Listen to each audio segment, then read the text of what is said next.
Okay. I want to make sure we're on topic. So if we get off topic, just fucking whip me back in. We're live. We're on topic. You and I have a hard time staying on topic, Zach, because too we're much shit to talk talkers about. and we have 1,000 thoughts in our head at any given moment of the day, right? Yeah.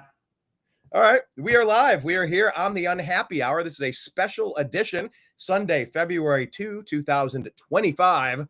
Holy crap. I woke up, clicked on my phone, and I saw a goofy thing.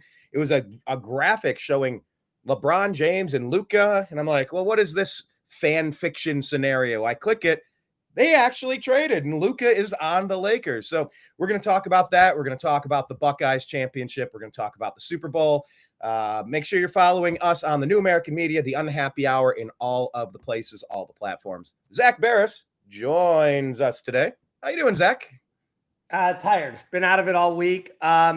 But it's, I woke up to this one at about 5, 6 in the morning.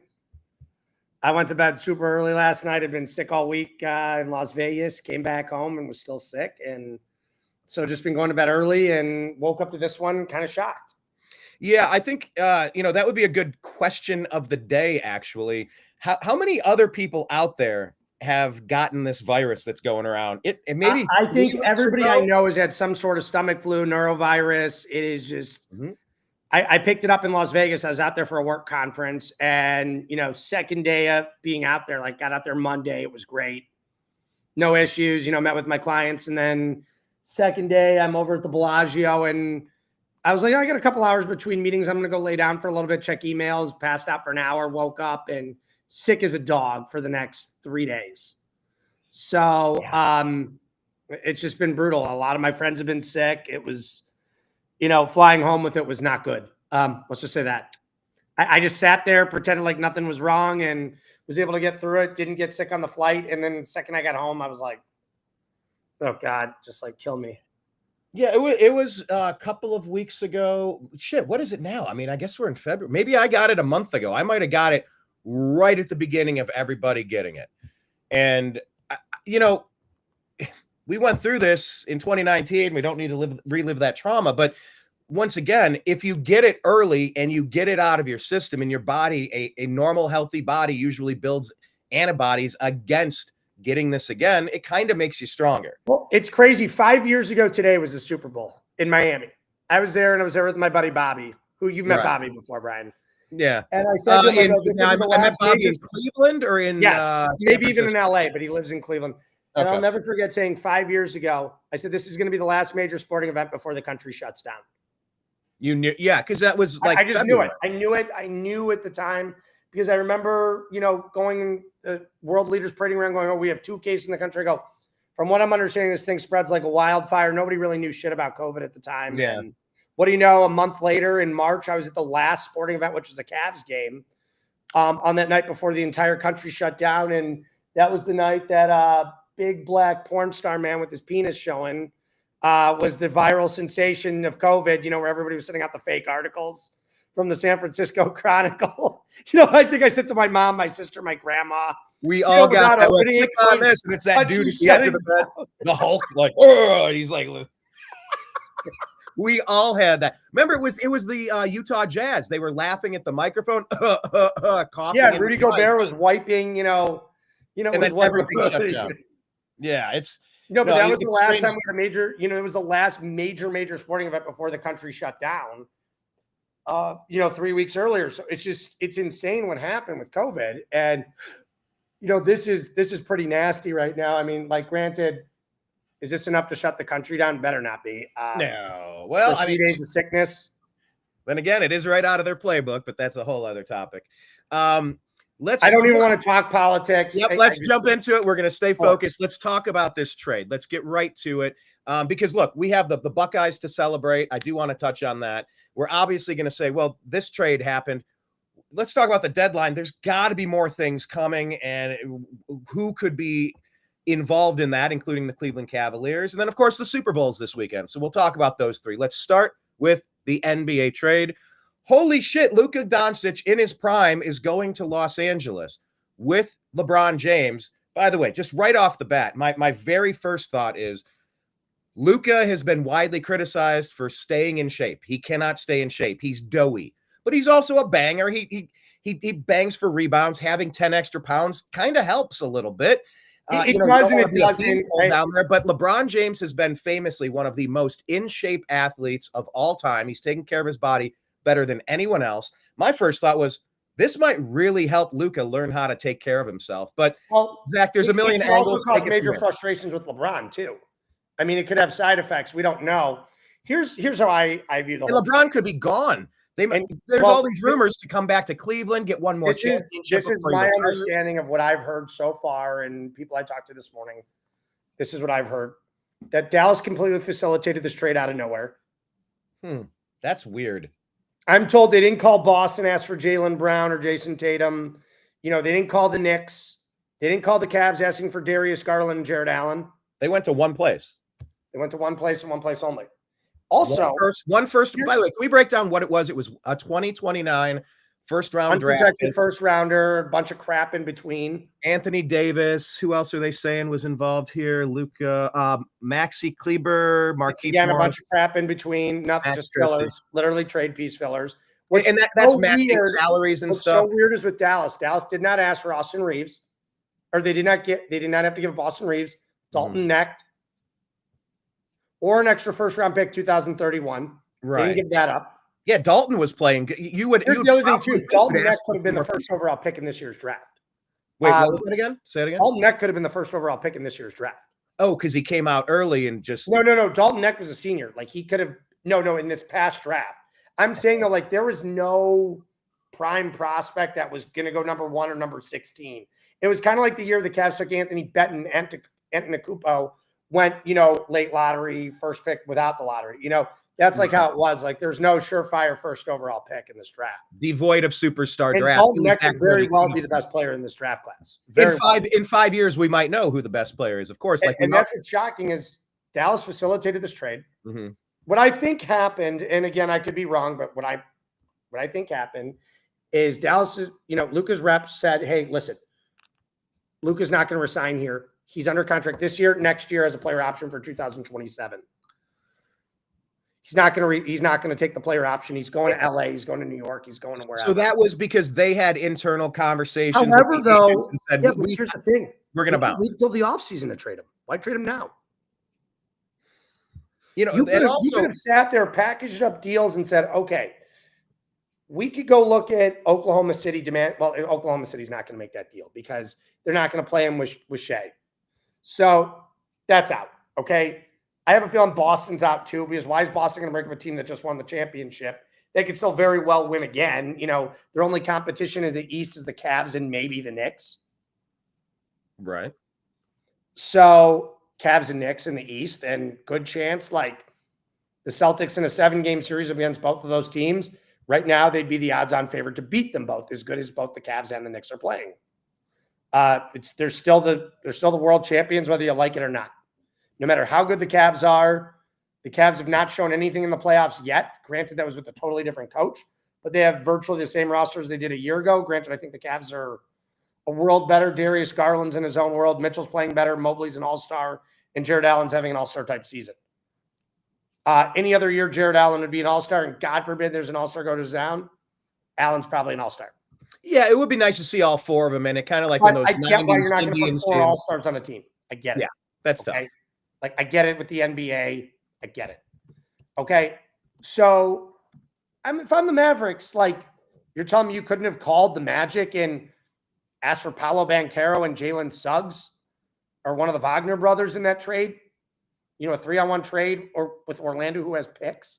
You're not even going to call Orlando to facilitate that trade. You're not going to call upon some teams like, that's the weird part is saying, okay, you're not going to call upon the Hawks, get Trae Young back along with some picks and then go flip those picks over to Utah for Lauri Markkanen.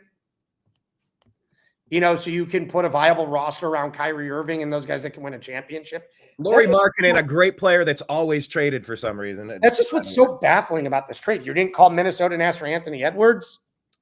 Right. You didn't call the Memphis Grizzlies and ask for Jaren Jackson and John Morant for Luka. You think Ja would be available? Who knows? You only know if you Luka ask. Doncic is a top 5 player in the NBA Yeah. when healthy. MVP candidate. Yeah. The top 3 player in the NBA when healthy. It's him and Jason Tatum and Shea. It's puzzling. No, he is that guy. He is that good. He's arguably the best player in the NBA when he's on his game. He took a crappy team to the finals last year in 6 games. Okay? Like, they beat Oklahoma City in the playoffs last year. He's no joke. Okay? They could have asked for anything they wanted. You could have called the Cavs. I'm not saying the Cavs would have done it, but you could have called them. Yeah. But why do you get back an often injured Anthony Davis at 31 years old? And by the way, there's the agent component of AD, LeBron. Like, they're the same. Well, I think what happened was, and this is what I'm saying, is that Luka wasn't going to resign. But you're now building around a 33-year-old Kyrie Irving that's unstable as can be, that could say tomorrow. And I was talking with a buddy of mine this morning, and he was saying, and we both said the same thing, like, Kyrie's the weirdest player in the NBA. Kyrie could easily just say tomorrow, fuck it, I'm done, I'm retiring. Yeah, he could go Dave Chappelle and just take a tour of Africa. That was literally what my friend said. He could go Dave Chappelle. Yeah. He's the one player in the NBA that would do it. He's interesting enough. He's kooky enough. He's a smart cat. He's eccentric. He is very eccentric. But yeah, you think of stability. Yeah, LeBron, what, 21, 22 years in the league? It's just, you know what you're getting out of him. He's damn near a triple-double if he wants it anytime he's on the court. He's almost always available health-wise. But AD has always been injured. Luka's always been out of shape. I don't fully understand where it's coming. Now, Mark Cuban is done. He no longer. No. Cuban's still in charge. He doesn't own the team, but go read how his sale to the Adelsons went. He's still fully in charge of the roster. Okay. He has all say over roster decisions. So let's go back to Cuban then. Why did Cuban do that? This had to be a Cuban decision. Brian, I'm baffled as you are. I just don't get it. Because you could have waited till the offseason to do this. Because you have two teams, like the Mavericks are trying to win a championship. The Lakers are trying to win a championship. You know, do they have a chance? They're not the Thunder. I'll be honest. I think the Mavericks can get past the Thunder this year. No, I think they did last year because the Thunder were so young. I also think that the Thunder are also significantly better. Chet Holmgren's in a second season. Jalen Williams is so much better. SGA just keeps getting better. You know, they're kind of like the Cavs trajectory is like, you know, Oklahoma City last year they remind me of that team that just wasn't ready to cross over the hump yet. And this year they're that good this year. They're really on another level this year. They really are. Defensively, they're just so good. And I still see them being, you know, they have so many picks too, where if someone upgrades their roster, Oklahoma City can flash a trade like that. So Oklahoma City owns so many first rounders. You know, Sam Presti's done such a good job building that roster. You know, and Clay Bennett's finally said, hey, listen, you do what you need to salary-wise. We're willing to go into the luxury tax. We weren't willing to do that when we had Westbrook, Harden, and Durant, and that was my mistake. Do what you need to do now, rebuild the roster. And, you know, I think Clay Bennett ultimately, you know, they're the smallest market in the NBA, and it's not even close other than Memphis and New Orleans.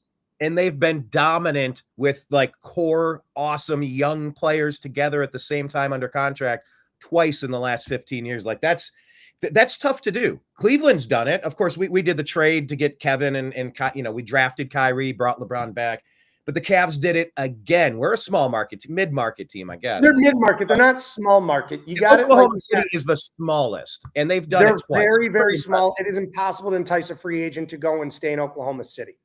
They don't have the nightlife. They don't have anything. Yeah. They don't have the restaurants. They don't have anything. It is a small town. It is a cowboy town. It is void of culture. They've got their brick town, and that's it. It is not a big city. Not a big destination target. It's shocking, though. Look, back to the trade with the AD component and LeBron. No, and that is what is so baffling about this trade is Dallas is they're revolved around now a guy in his mid-30s in Irving. Again, that could just say, fuck it, tomorrow. Anthony Davis is he's often injured. He's not 25. You know, that's the problem with this. You know, that's the thing is Anthony Davis is 31 years old, and he's about to be 32. He's 32 in a month. So with the Lakers, does every trade run through LeBron? Because I don't LeBron believe has so at this often point. been No, I don't believe he's so at been this point. criticized fairly or unfairly as the GM, the de facto GM of every team he's been on. I don't believe so at this point. But with the Heat, he obviously wasn't. You're not going to win a championship right now centered around a 41-year-old LeBron and Anthony Davis. Like they've already proven that they're a 46-win team at best, 48-win team at best. They're not that good. They're not bad, but they're not good. They're not going to go and beat you every single night. They're going to have their good games when Davis is unstoppable, and he still has that. But Davis isn't capable of that in an 82-game season. When was the last time he played over 60 games in a year? And that's another thing too. When was the last time Anthony Davis played over 60 games in a year? I'm looking right now. You might played have 76 last year, 56, 40, 36, 62, 56, 70. Guys never played over 75 games until last season in an NBA season. Oh, he did last season, though. Okay. That's it. But again, I'm wondering this. Did LeBron James wake up surprised today? I had to know about it because also doesn't the trade have to run because Rich Paul is Anthony Davis's agent. You don't think Rich Paul called him? And that being said, is LeBron on his way out? But LeBron has always wanted to play with Luka, but here's the other thing too. God forbid LeBron retires or walks in free agency. He's hinted LA has their centerpiece now. Mm-hmm. You can build around a superstar. Doesn't matter. Anthony Davis was not going to be their superstar after LeBron retired. Because of age. You have your 25-year-old superstar that could corner the franchise for the next 10 years, 15 years, 10 years. So you got him. You can now, LeBron goes and retires. You can go and attract free agents around Luka.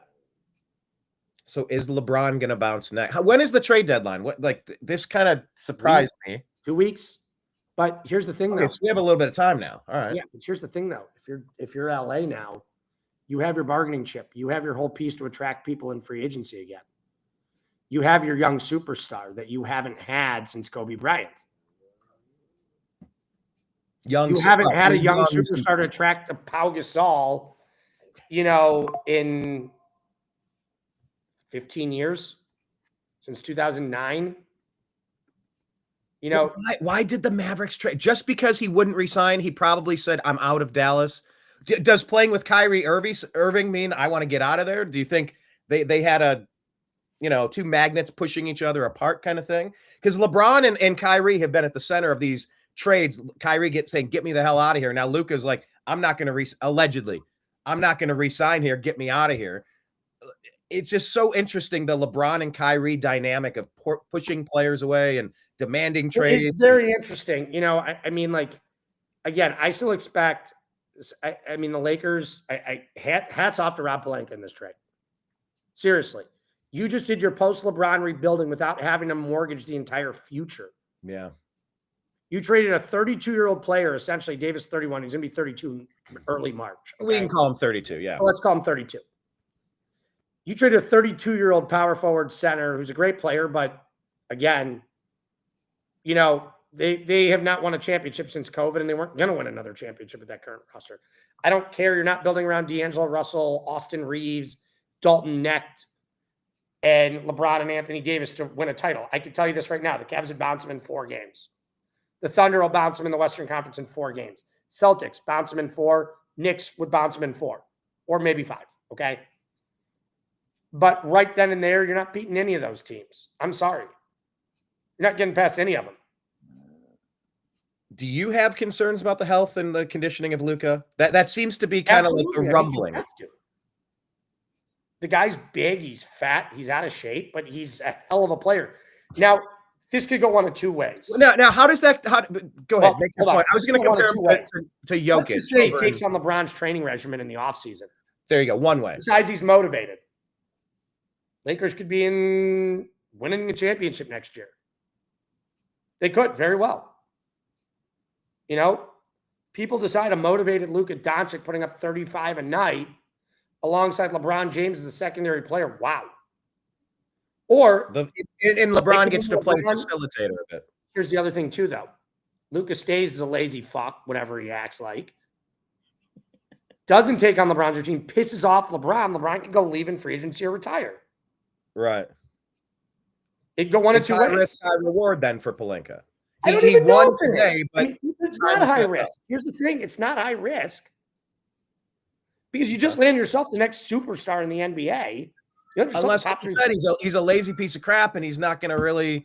But then again, if you're lazy getting MVPs, congratulations. You weren't going to win with Davis anyway. So what does it matter? No matter what, you just got yourself a global superstar. I'm telling you that Mavericks are in Cleveland today. All these Slovenians, and I'm not kidding you when I tell you this. Oh, we're Cleveland playing massive Slovenian population in Cleveland. Massive. Oh, yeah. Yeah. You will see a bunch of pissed off Slovenians at today's game. Because I'm telling you, the amount of Mavericks fans in Cleveland are ridiculous. Are the amount of Mavericks fans in Cleveland more now because of Luka? Obviously now he's gone, but you're gonna be Laker fans. Or when the Mavericks became the Cavricks or the Mavaliers playing against LeBron, we all cheered for Dallas. No, it's literally the only reason these people are Mavericks fans is because they're Slovenian and they're Luka Doncic fans. Yeah. One reason only. I can't tell you how many Croatian, Slovenian friends I have that just wear their Luka jerseys all around, all over the place. Like, I can't tell you how many have asked me in the past to take them to games. Yeah, it's pride. Like, it is nuts. They love Luka Doncic. Let me ask you about, they're going to be livid today. Let me ask you about Jokic, because like he's an MVP player. He won a championship over there with Denver. He's not really in shape either, but he doesn't get the grief. Why does he also plays a different position? It's different. He's a center, big and boxy, and also when are you seeing Jokic missing 20, 30 games a year? It's terrible. Okay. And so you're saying because the style of play is completely different too. Oh, of course. No, that's true. But it's not just aesthetically. Like you're seeing a degradation of Luka's. He's also won a title. Luka hasn't. That's true. He won a title with that body of his, with that dad bod. The dad bod. Making dad bods cool again. The dad bods for us all. Make dad bods great again. Yes. No, this is wild. So if you were putting on your thinker's hat, prognosticating forward, what types of additional moves do you think could be coming now? Like you got Kyrie, you got LeBron. Like, do you think these two major teams involved in this trade are done? Because like I said, this returning to Cleveland, I want to retire in Cleveland. I might be retiring soon. Cavs are built for success. If you add LeBron to the Cavs, you could drastically mess up. Cavs are not going to be trading for LeBron James this season. I will tell you that right now. Just take it off the table. Take it off the table. LeBron's not getting traded in the middle of the season from the. And that's because of salary mostly, because he wants the championship. There's no reason to even discuss it. Now, well, the reason is he wants legacy. He wants the championship. He could then say, look, I'm not saying he doesn't finish his career with Cleveland a year or two. I'm not saying that, but I'm also not saying he does. I have a feeling he retires a Laker at this point. I'm just going to say it. But the money makes it impossible to do that, right? Yes. The money makes it impossible. Okay. Now, again, they could go trade Max Strus and some pieces, but why are the Lakers going to do that? They're not stupid. Okay, like they're not. They're not going to trade him for a bunch of revolving bench pieces and Karis LeVert. Like, unless you're trying to empty the cupboards so that you could restock them Sashi Brown style. No.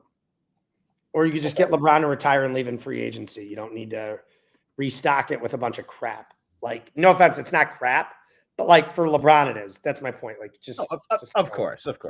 But if there were expiring contracts and little Cavaliers, like the Cavaliers could go out and very well trade for Cam Johnson. They very well could. And then they're going to monitor the buyout market. There will be guys like LaMelo Ball on there. Not LaMelo, I'm sorry. Lonzo Ball could potentially be on the buyout market. There could be a lot of good buyout candidates too this year. And a lot of them have their eyes on the Cavs. The Cavaliers have worked their way into the top tier organization, one of the top tier. Kobe Altman, Mike Gansey, Kobe Altman, Brandon Weems. They've done a great job running this organization. Oh, wow. Who's the best organization in Cleveland? The Indians have been fantastic over the past 30 years. Since he's taken a step back and let Kobe run this franchise during COVID and really give him the reins, because the old Dan Gilbert would have wanted fired 3 GMs in that time. Seriously. Well, the new Dan Gilbert, he suffered that medical condition. I mean, like, I don't know how much he... But Dan has given Kobe the reins. He really trusts Kobe. Right. To the point where, and Kobe's given no reason to doubt him either. Mm-hmm. Every time, like I remember last year, people were calling for Kobe's head after the loss to the Celtics in the playoffs. And they're like, oh, they didn't make a trade. They didn't trade Darius Garland. They didn't trade Jared Allen. And it was, okay, let's just fire Bickerstaff. He's not the right fit for this team. And Bickerstaff's doing a hell of a job in Detroit. I kept saying this last year. JB Bickerstaff is the best coach in the league to get a team out of the gutter. Did a hell of a job with the Cavs. I was grateful for him. But he was not able to take them and elevate them to the next level. What makes him so good at gutter to good, but not good to great? What is it about him that makes him so good at step one? You go look in the NFL, it's the same thing. There's coaches that get teams out of the shit pipe and get them to the next level, but they can't hit elite. Go look at Doug Collins. But why? Like what is it about? Like, Brian, we don't know why. Coaching style also just didn't work with the Cavaliers. Yeah. That was the thing too. It just didn't work. You go look at this fast pace that Kenny Atkinson's able to run around. And here's the other issue too. Bickerstaff never made Mobley the focal point of the offense. He hindered Mobley's development. Was Mobley good enough to handle that role, though? I think Mobley was also able to rotate Mitchell and Garland out too, which he was not able to, which Bickerstaff couldn't do. Mm-hmm. He's able to get the hands in his main 3 stars, all 3 all-stars. Darius is back to all-star level, and he's arguably a top 2 point guard in the NBA at this point. Who's on the Mount Rushmore of point guards right now? Mount Rushmore. You got Darius. Got Darius, SGA, Jalen Brunson. We really have aged out a lot of some of those classic top point guards. They're kind of sunsetting on the edge of it. CP3s are, finishing up. It's unbelievable to see how Darius Garland's elevated his games. But he had the health problems. He was injured. That's the thing is too. Their conditioning's better this year. Also, here's the best part about the Cavs compared to the Knicks. You look at the Knicks and Tom Thibodeau's playing all these guys 40+ minutes a night. Where are all the Cavs numbers at? They're all below 30 minutes a night. Fresh, rested, healthy, ready for a long run. Not playing 38 to 44 minutes a night like they were a year ago. Not exhausted. Right? What he's gotten out of Ty Jerome this year. Oh, yeah. Yeah, put Ty Jerome up there as a top point guard. He'll be the 4th best. Ty Jerome is phenomenal. He's been great. Talk about George Niang, talk about dad bods, George Niang bod episode for all of us. This will be our dad bod episode. Let's go.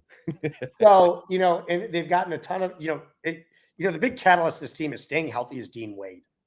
When Dean Wade is healthy, the Cavaliers don't lose. Okay, Dean Wade's plus minus. Why is this plus minus so bizarre? He's so good defensively. He's able to rotate and play 5 positions defensively.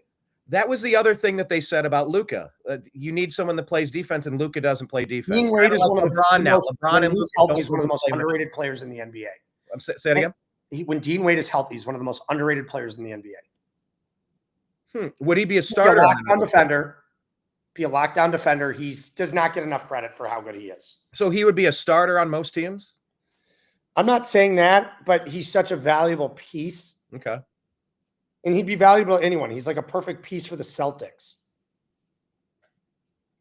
How did we end up with Dean Wade again? Was that a draft? It was Kobe Altman, undrafted free agent. Oh, bravo. Well done. Okay. That's what I'm saying. He's done a very, very good job building this roster, and Dean Wade is one of those players you do not trade. Oh, yeah. You don't want to break the Cavs up at this point, obviously. I don't mind. Again, you're going to have to trade Karis LeVert because he's a free agent at the end of the year. So you think he's not going to make it in 2 weeks? He'll be done by trade deadline. I think so. And I do think they're going to try to wind up with Cam Johnson. If they're able to get Cam Johnson, watch for them to monitor the buyout market heavily. By the way, the trade deadline is this Thursday. If we were given it 2 weeks, we only have a couple of days. So Thursday to watch for them. 4 more days. For them to monitor the buyout market heavily after the trade deadline. Okay. Who else should we keep our eyes on? Like you tossed a few names out there. You think Ja Morant might? Who do you think? No, Ja Morant will not be a buyout candidate. Not buyout, but kind of move along. Time to make a hard pivot, and I saw the Timberwolves making some they're surprising. You don't know the Suns. They bench Jokic. They're players. It's hard to tell right now. But it's very difficult to see who's going to be on the buyout, but there are plenty of them. And you mentioned Cam Johnson. This rumor to the Cavs seems to be it won't go away. What's the likelihood you place on that? You think it's 50-50 coin toss, or it feels inevitable? They just have to finish pieces and picks? I think it's 50-50. It all depends what other teams are in the market for him. Okay. That's going to be the big kicker here is what other teams are going to try and acquire Cam Johnson. That's what sets the market.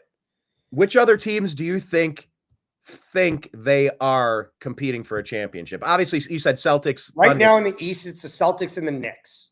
So those are the only two in the East. I think the Magic are still a year away with Wagner being out for the year.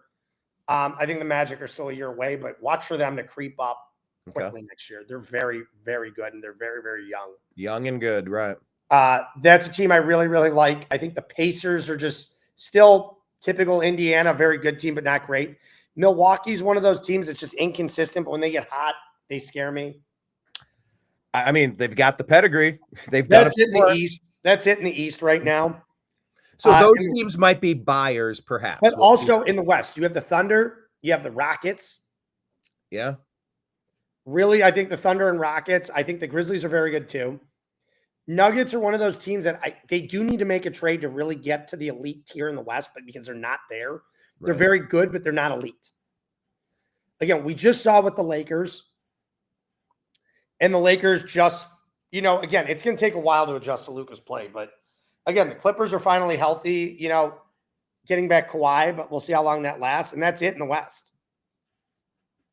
Okay. Golden State's a joke.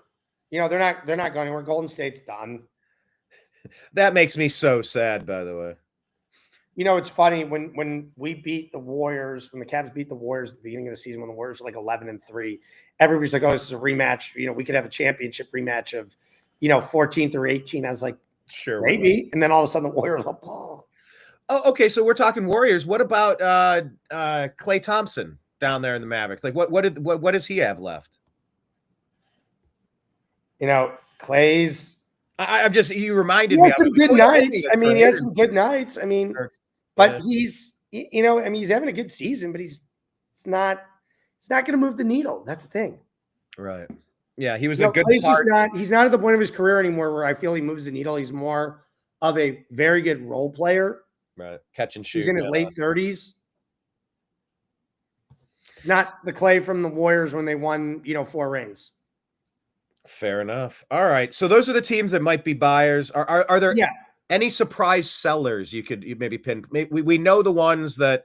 I could see Orlando possibly tinkering the roster because Orlando doesn't have it this year. Mm-hmm. Again, Orlando's one of those teams. They have a lot of potential ammo. They're going to be a very good team next year when they're healthy. And they should have been very good this year. Banchero was hurt. Wagner got hurt. And they just haven't been healthy. They're one of those teams, though, that has a surprisingly large amount of talent. Okay. And they could make some moves. Would I be shocked to see Trae Young traded this year? No. Is that contractual? Like, is he likely to re-sign? I don't think he's going to re-sign in Atlanta. Well, that was what they said about what you said about Luka, but now he lost his Supermax opportunity. Something like that. Yeah. I don't know. The contract stuff, it's real lawyerly. Still early in the morning. I'm still on West Coast time, Brian. No, that's fair enough. All right. Do we have anything else to say about the NBA then? This is just, it's shocking to me. I'm trying to understand it. No, I didn't like seeing the graphic wild next couple of days. I do expect Boston to make a trade in some capacity. Okay. Oklahoma City, I fully expect them to upgrade their roster at some point. They have so many picks, and how can you not? I think Cam Johnson's got to be on OKC's radar too. I think OKC is going to be looking for bench pieces, potentially a start or two to pair with them. OKC is one of the few teams in the NBA that has the ability to swing a trade for a superstar today.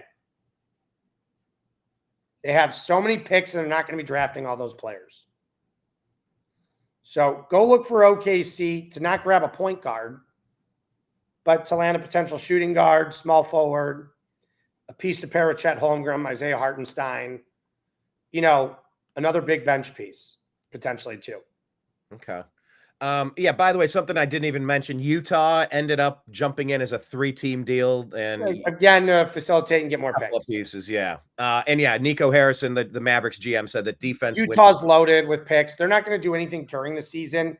When Utah does it, they're going to put all their chips in one, make a couple massive trades, or they're going to use other picks. Utah's exactly not a free agent destination. Salt Lake is not where most of the NBA players want to go. Although I do love Park City, which is 30 minutes outside, one of my favorite cities in the world. Oh, I love Park City. But again, it's Salt Lake City's not, booming with nightlife. It is a beautiful place though. Yeah. Yeah. I've not spent enough time there. Every time I go through there, I love it, but go to Park City. All right. I'll put it on my list. I'll put the pin on my little map. Okay. Let's pin this topic with the NBA, unless you had any loose ends you wanted to mention before we pivot. No. Okay. And if there's another trade, I'm more than happy to pop on the show. Yeah, perfect. Yeah, I expect we're going to see some stuff in the next 4 days for sure. So maybe we'll do a wrap up, depending on how drastic it is.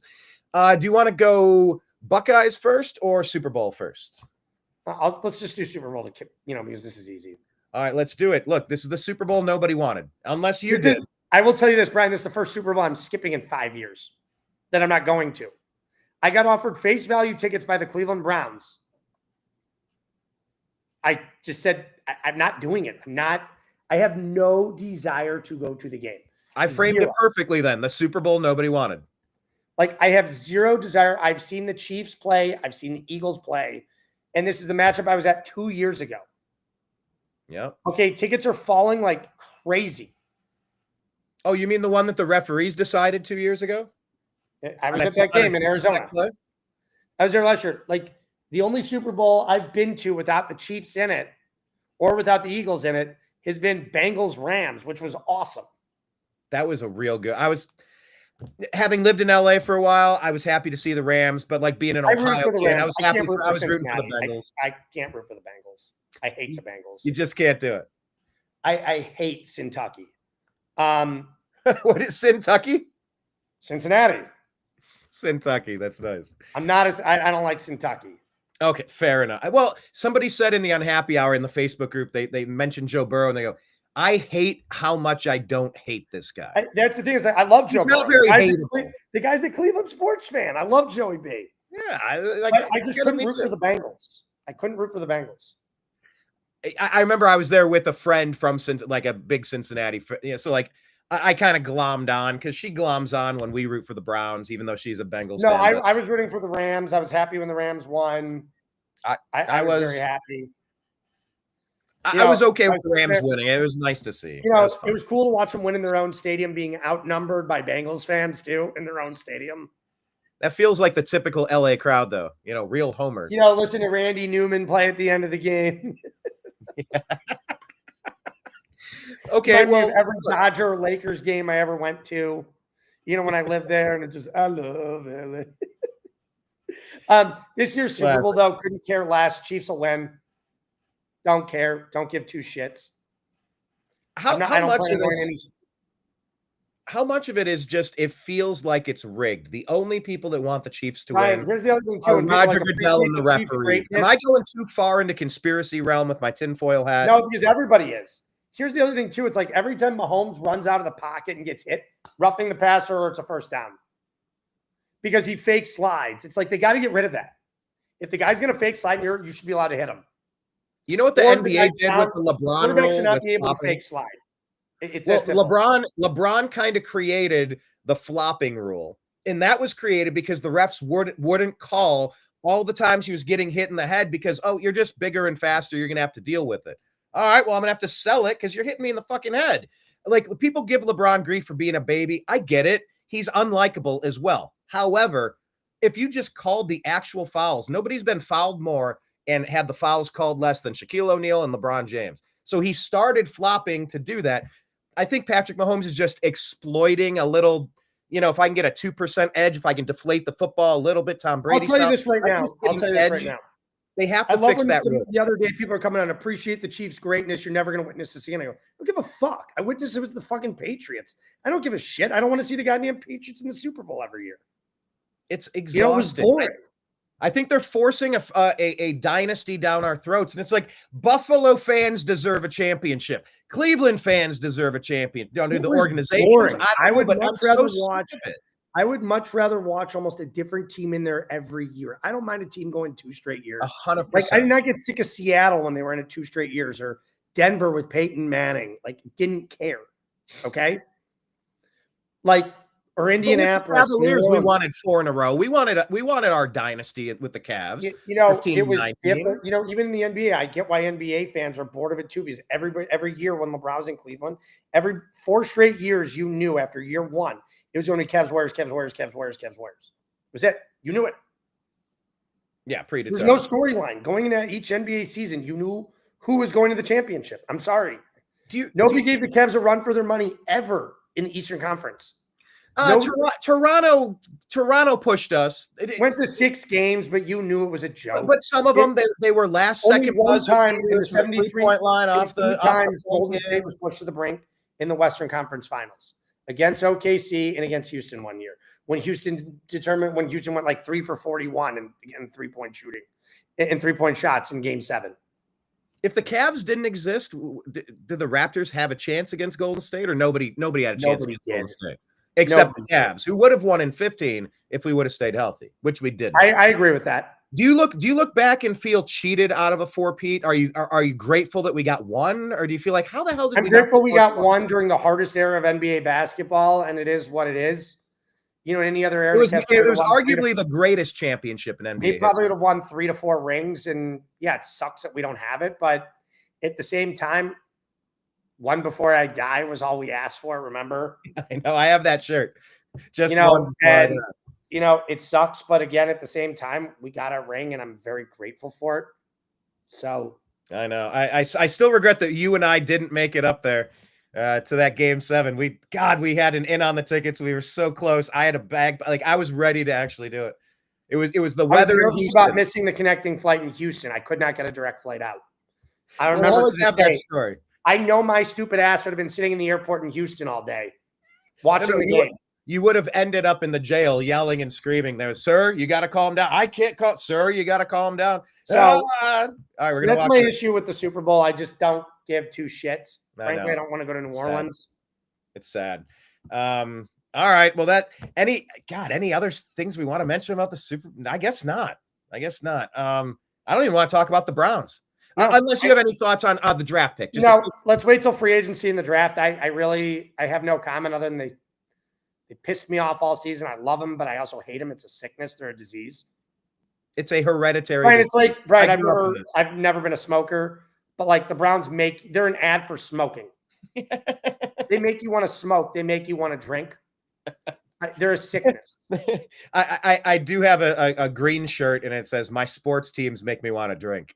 And yeah, it's like, oh God. When you think of the Cleveland Browns, you see Ben Affleck exhausted, smoking drag off of that cigarette up against the wall. Like, oh my God. It's just so depressing even talking about them. Like, I can't even tell you, I went to the Chiefs game at the end of the year. I watched the first quarter out at my seats, and I'm under the cover, on the 50-yard line. I have great seats. You've seen my seat. No, you saw my 10-yard line. You were right behind. I have 7 seats. I have 3 on the 10. Me in the game, you're like Engelman or Brian. I have 3 on the 10, 2 on the 30, 2 on the 50. And I went down to the TCP club, spent the whole day drinking down there. I was like, fuck. Yeah, you're always underneath at the buffet right as the players walk out. That's next to the Browns locker room. All right, I've never been there. You and I got to do that. I'll take you down this year. One of these, yes, we got to do. That's the TCP club. It's right outside the Browns locker room. You have access to everything. Okay. Free food, unlimited liquor, and when they stink, this is not like the Cavs club. This is top shelf booze. Okay. I'm talking, they've got Blanton's down there. They've got everything you want. Speaking my language, being a Louisville guy now. Speaking my language. We'll go down there, hit 9-10 bourbons a game. Before we'll get there 2 hours early and leave 2 hours late. All right. Deal. Let's make that happen. So but I just, the Browns are devoid of quarterback, whatever. But it's just like, until they get a quarterback, nothing's going to fix this team. I don't care how much talent they have. They showed that this year with the defense, especially late in the season. The defense has a tremendous amount of time. Granted, would I love to draft Abdul Carter at 2? They're saying he's the best pick in the draft. He's the most he is opposite of Myles Garrett. Now, if the Browns can find a stopgap at quarterback, get Geno Smith, and then go draft a quarterback next year, or Kirk Cousins and take a quarterback in the second round, third round, or I don't think Kirk Cousins has anything left in the tank. Okay. Jalen Milroe doesn't have anything in his tank. He looks. I was watching those plays. Senior Bowl, he looked horrendous. At least during that, and he's with new players. They're kind of syncing up. I can't judge it too harshly, but no, I'm not sold on him. I liked Will Howard. I thought Will Howard. Again, I'm not relying on Will Howard to come in here and change the Cleveland Browns. He changed the Buckeyes. There are 2 quarterbacks who will be first-round picks this year, most likely. It'll be Cam Ward and Shedeur. Would it surprise me if either one of them fell and weren't picked in the top 10? No, it wouldn't. It just seems like every year we end up with 3, 4, 5. Say it again. It's like the Kenny Pickett draft. You thought all these quarterbacks, Malik Willis, all these guys were going to go in the first round, and only Kenny Pickett did, and the next one went in the 3rd round. Yeah, and where are any of them today? Playing backup. So they're all backups. But usually each draft has a couple more than just 3, 4, or 5 first-round quarterback picks because everyone. This year doesn't. Though. Last year had 5. And look at Bo Nix. Look at Jaden Daniels. I was totally wrong on Bo Nix. I thought Bo Nix was old, and I was like, well, Denver should just wait till next year. But Sean Payton did a hell of a job with Bo Nix. He throws an incredible deep ball. He was phenomenal. You look at this class, and Jaden Daniels is a superstar, like actual bona fide superstar. I hated that he knocked out the Buccaneers. That killed me as a Baker fan. I was hoping. I'm not a Baker. Like, I don't care. I do. I'm heavily invested in Baker. You're balls deep in Baker, or he's balls deep in you. Look, again, and I think Baker's a very good quarterback, but Baker is who I said he is. Baker is a quarterback who is a very good quarterback, but again, is not a Super Bowl quarterback. Okay, and that's why I root for him so much because I still believe he can do it, and he's got the rest of his career to prove me wrong. But now he's 7, 8 seasons deep. So yeah, we got to get some movement there. Take Baker for what he is. He's going to destroy a shit defense every time. He's going to put up 5 touchdowns, have the best quarterback rating of all, 158.3 rating. Look perfect. And then he plays the NFC South 6 times a year. He's going to win 8 to 10 games every year. That's who Baker is. He's going to, the guy cannot win no fourth quarter comebacks with Baker. He did this year. Falcons. He did against the Falcons. First time. Okay, yeah. And then, by more than 3 points. Again. I still think he's improving. Never gotten to that point. Still getting better. Okay. Should never gotten to that point. Okay. My point is that Baker's that guy, and he's not going to beat. All right. He's not. He's just not going to get to the Super Bowl. Baker may win a playoff. I know that he will. We can agree to disagree. Like Bernie, Brian, you love the Bernie Kosar in him. I do. Baker, you love Brian. You love the Bernie Kosar in him. And wait, that's exactly on that. In what way do I love the Bernie Kosar in him? He can win a playoff game. He can win a wild card, maybe a divisional game. Elway was the only thing. He's not going to win the NFC Championship, and he ain't winning the Super Bowl. I'm sorry.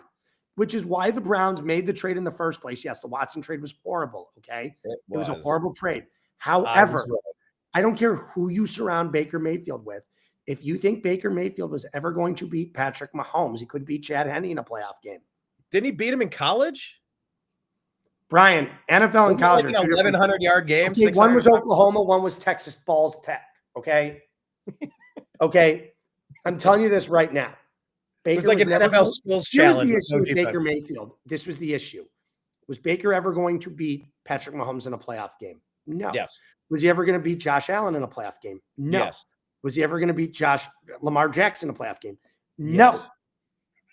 I disagree. And here's the thing. Was he proud? The only quarterback he may have beaten that was elite in a playoff game would have been Joe Burrow. Okay, but hold on. He had the Bengals number. Dirty Dan Sorensen's helmet to helmet on Hollywood Higgins, the touchdown pass from Baker to Hollywood, diving in the end zone. If they call that accurately, hold on. That's a game that we lost by less than 7 points that we would have had there, which would have put us in the AFC Championship. Brian, he still couldn't beat Chad Henne in the second half of that game. That's because of defense and special teams, not Baker. And that's what I said. Brian, he still didn't do it. I think the defense and special teams let the Browns down, not Baker. Brian, but let's put a pin in Baker. We'll agree to disagree on Baker. Brian, your love for Baker, I don't know what he has on you. I'm right about what happened in Kansas City. We got cheated out of that. And that was kind of the beginning of everyone seeing the Kansas City cheats. They still lost. Because of defense and special teams in that game. Brian, Mark my words when I tell you they still lost. Well, Baker Mayfield is a good quarterback. He is not an elite quarterback. I don't care what he will put up very good regular season numbers. He is not an elite quarterback. Okay. I'm telling you, this is a reason why every year he wins 8 to 10 games. He's not a 14-3 quarterback. He is not Patrick Mahomes. And he was the Pro Bowl MVP, and he won the skills challenge. Oh, the Pro Bowl MVP. Oh my God. Well, wow. But he won the skills challenge out of every other quarterback in the Pro Bowl. People that watched the Pro Bowl. I could accept your argument if we're talking about golf. Right. He won a flag football game. Congratulations. Look, I could accept your argument if we're talking tennis or golf. That's a solo sport. It's one person and done. When defense and special teams let me down, I can't blame the quarterback entirely. Let's just move on because we're never going to talk about Will Howard. Let's go to the Buckeyes here. What did you see from Will Howard from the beginning of the season? How he grew, and holy crap, that run that he had for 4 games. I'll tell you this: the coaching staff under Ryan Day. I wanted Ryan Day fired after the machine. I'll never forget. I did too. Leaving the machine, I was with one of my buddies who formerly played for Ohio State, played in the NFL. We were watching the game. I think he wanted Ryan Day fired. This is a guy who won a national championship under Urban Meyer.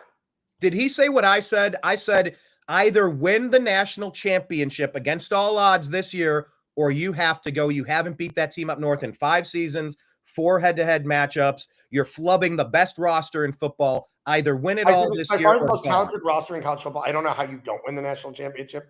And what do you know? I was so uninterested when they played Tennessee. Obviously, I watched it, but didn't care. And they just came out, steamrolled Tennessee. You're like, okay, now I'm happy.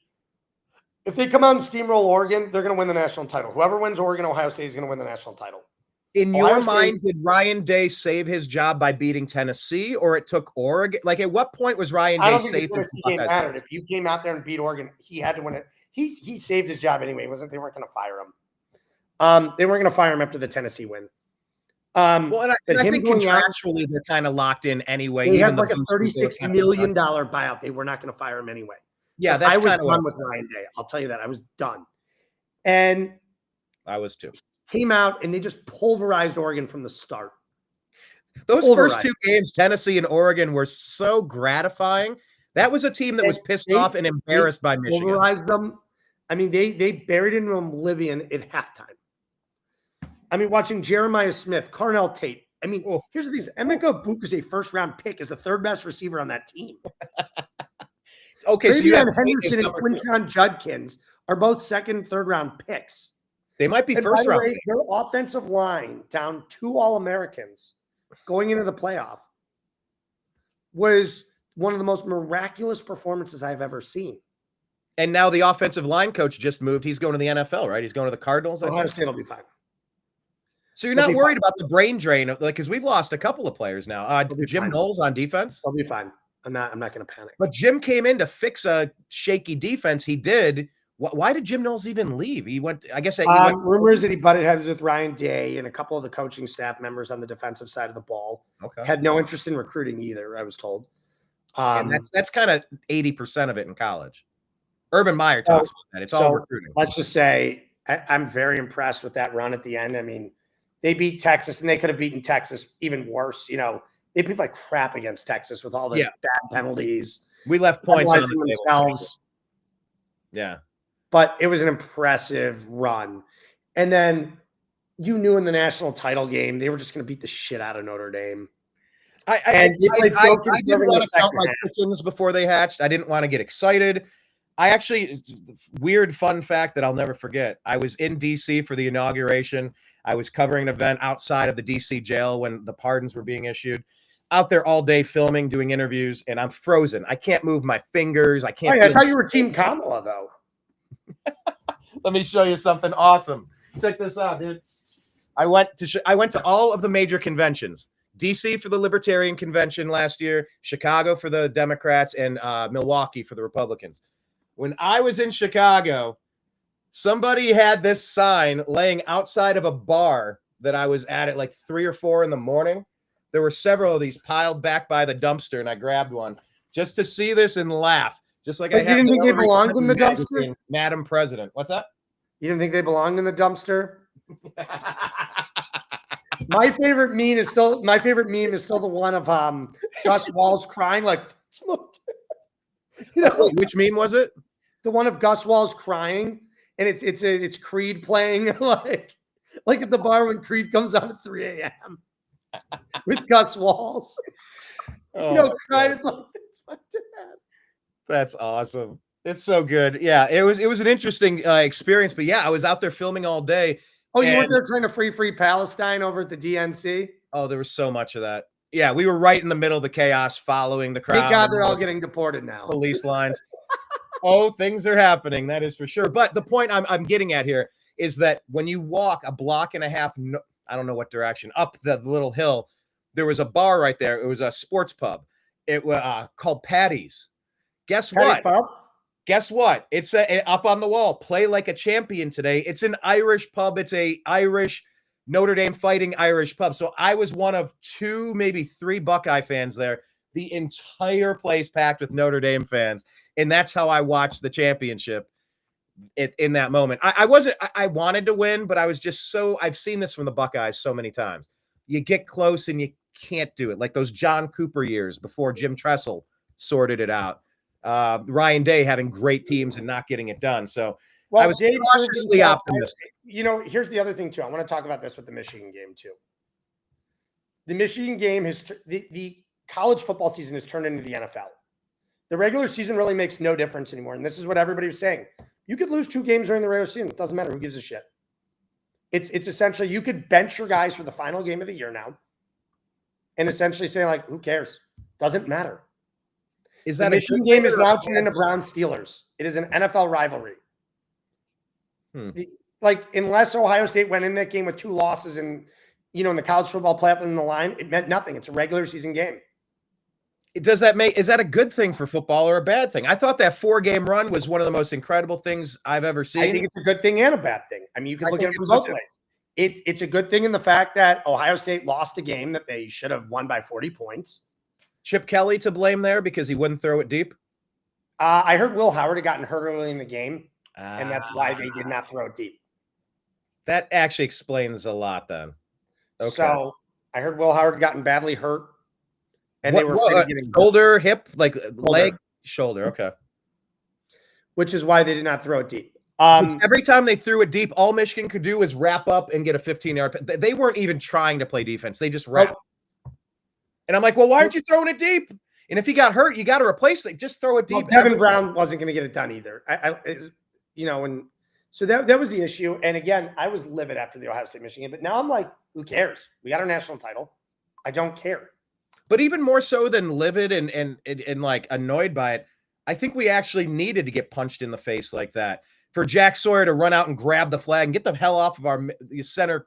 I mean, the way he played, the way Sonny Styles played, Cody Simon, some of those guys, Caleb Downs, that defense was the most dominant college defense I have ever seen.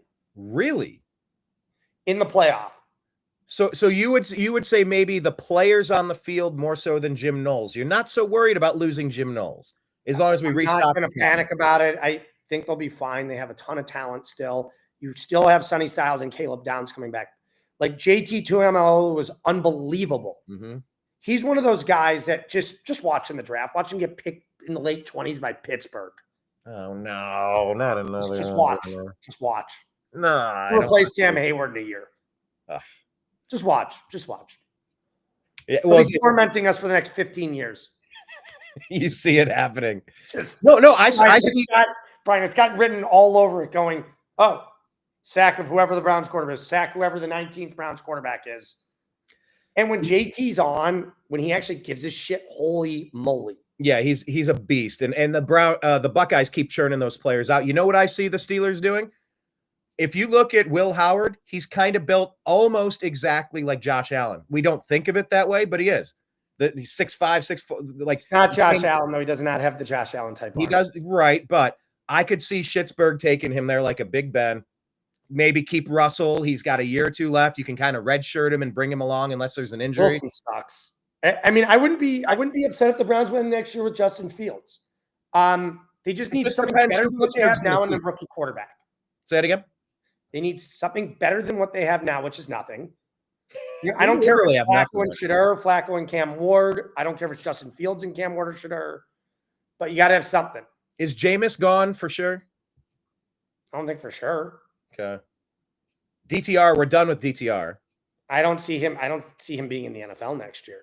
No, I don't think he's shown us anything. But that was the chance that Kevin and Andrew Berry, they're like, hey, we see a lot of potential here in this guy. And they failed. But again, the potential's there, but the talent's not. That's the problem. He's one of those guys with a super low floor and a high ceiling, but his floor is lower than his high ceiling. Okay. Yeah, he's got a couple layers. He doesn't belong in the NFL. He'll be a great Canadian quarterback. And maybe he will. Yeah, it's like everything going on with Canada right now. Everything I say about Canada, they're a cheap knockoff of America.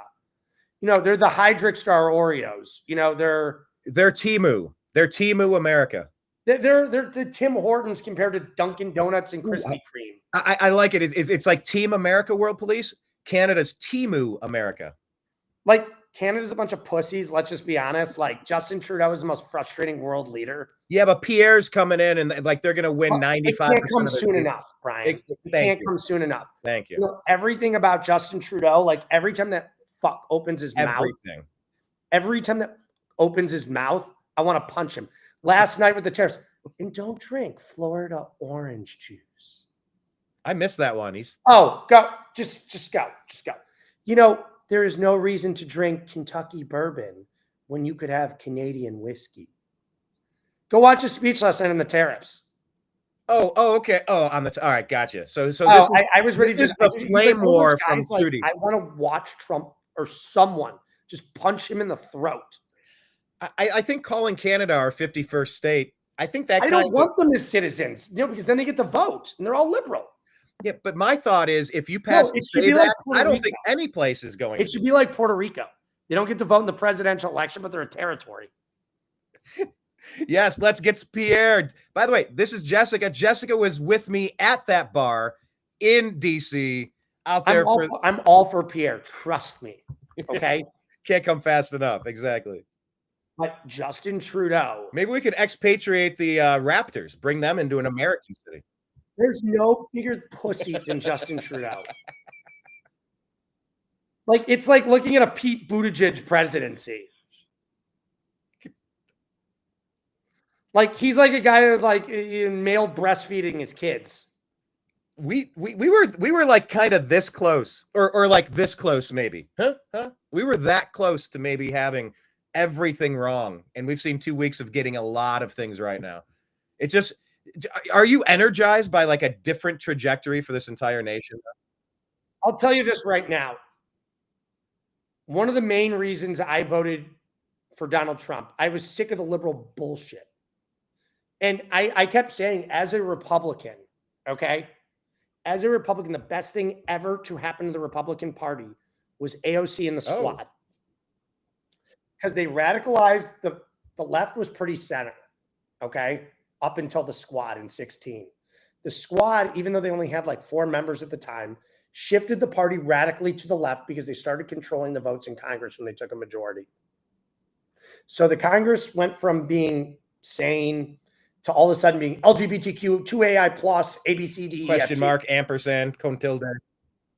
Yeah. Question mark, ampersand, you name it. I'm just looking at my keyboard now. Command Q, Shift 4. Just to being part of it. And they were catering to the far left wing of the party over nothing. Over the stupidest little things. And then October 7th happened. In the Biden administration, their foreign policy. This all started too with Russia, with Biden pushing Ukraine into NATO. And Victoria Nuland with Obama, Biden, Burisma, all of that money laundering graft in 2014 to react and causing to overthrow the Ukrainian leadership and put a comedian in charge of the country. And that was the issue too. Then you had October 7th, where Brian, as you know, I have heard that about you. And I am very, very pro-Israel. Also, what people don't realize is when you bring on anti-Western culture, Israel's the only democracy in the Middle East. When you push this stupid pro-Palestinian movement with Qatar funding it, and China funding it on college campus in the United States, they don't want free speech. They're a bunch of communists. They get the stupidest of the dumbest college kids funding this, and they get them to walk and do these things. This, the hunger strike for 12 hours a day. Yeah, I'm not gonna eat when I sleep. At Vanderbilt in Columbia. Now Trump's there revoking the visa. Oh yeah, I saw that, and they're God, where they so much winning. We're gonna get sick. I'm very, very grateful for what he's doing. Again, I am an American. I'm also an American Jew. I see what's going on in the world right now, and I'm not a religious Jew, but I am Jewish. I saw what happened to my grandfather's family in the Holocaust, all perishing in Auschwitz. And yes, if Dan Bilzerian wants to assume that 6 million Jews didn't die in the Holocaust, well, Dan Bilzerian's a fucking stupid Nazi. So is Jake Shields. All those guys are morons. Candace Owens. Kill yourself. I used to actually have some respect for Candace Owens. She's a moron. These are people that they don't have. By the way, Jessica here chiming in. She's saying George Soros, his little pets, the squad tards. And by the way, it's so funny. Alex Soros marrying Huba Abedin. Yeah, well, what happened was Clinton has now taken the power from Obama. She was in a lesbian relationship with Hillary Clinton, probably. Obama has lost control. That was the only reason why they never denounced her after the whole Anthony Weiner scandal. I'm not one that's like a crazy conspiracy theorist, but that was the easiest thing I could see coming. No, but this really was a repudiation of the Obama doctrine. And all these people put their reputations on the line to sign that fucking Hunter Biden letter. I could have told you from the start that thing was real. There's no way they would have had those pictures if that wasn't real. And there's misinformation. The Democrats are all about censoring speech, misinformation, disinformation. And the problem is America got rid of free speech under the Democratic Party, censoring everything. Now you're listening to Mark Zuckerberg. You listen to all these companies that say, oh, free speech was censored. And all of a sudden they're coming back out. It was the edited Kamala Harris, speech on 60 Minutes. And this is why nobody trusts the legacy media anymore, because in 2016, they took a stand against Trump to go full anti-Trump. And at the time, I didn't even believe, Brian, you were all about it. I was not, I'll be honest. Now you look at it and you're like, holy shit, they really were. I called my thing the new American media because I was done with the old American media 14 years ago. Right. And I was the one who kept calling you, again, we were friends and I didn't let it affect our friendship, but I was here going, man, Brian, some fucking crazy conspiracy theorist, just typical Brian Engelman, oh God, the stoplight turned red when it should have turned red. Conspiracy. That was you. Everything was a conspiracy. My corned beef came out too fatty when I ordered it lean. Conspiracy. Anti-Semite. That was Brian. But it turns out maybe I was onto some of it. But Brian, I'm not gonna lie, not all the shit you said was right, but a lot of it was and it's the whole thing with the California wildfires, how stupid I am so glad to be out of California. Oh, yeah. Gavin Newsom, Karen Ass. Just the bureaucracy in California. It's funny. You go to downtown Miami.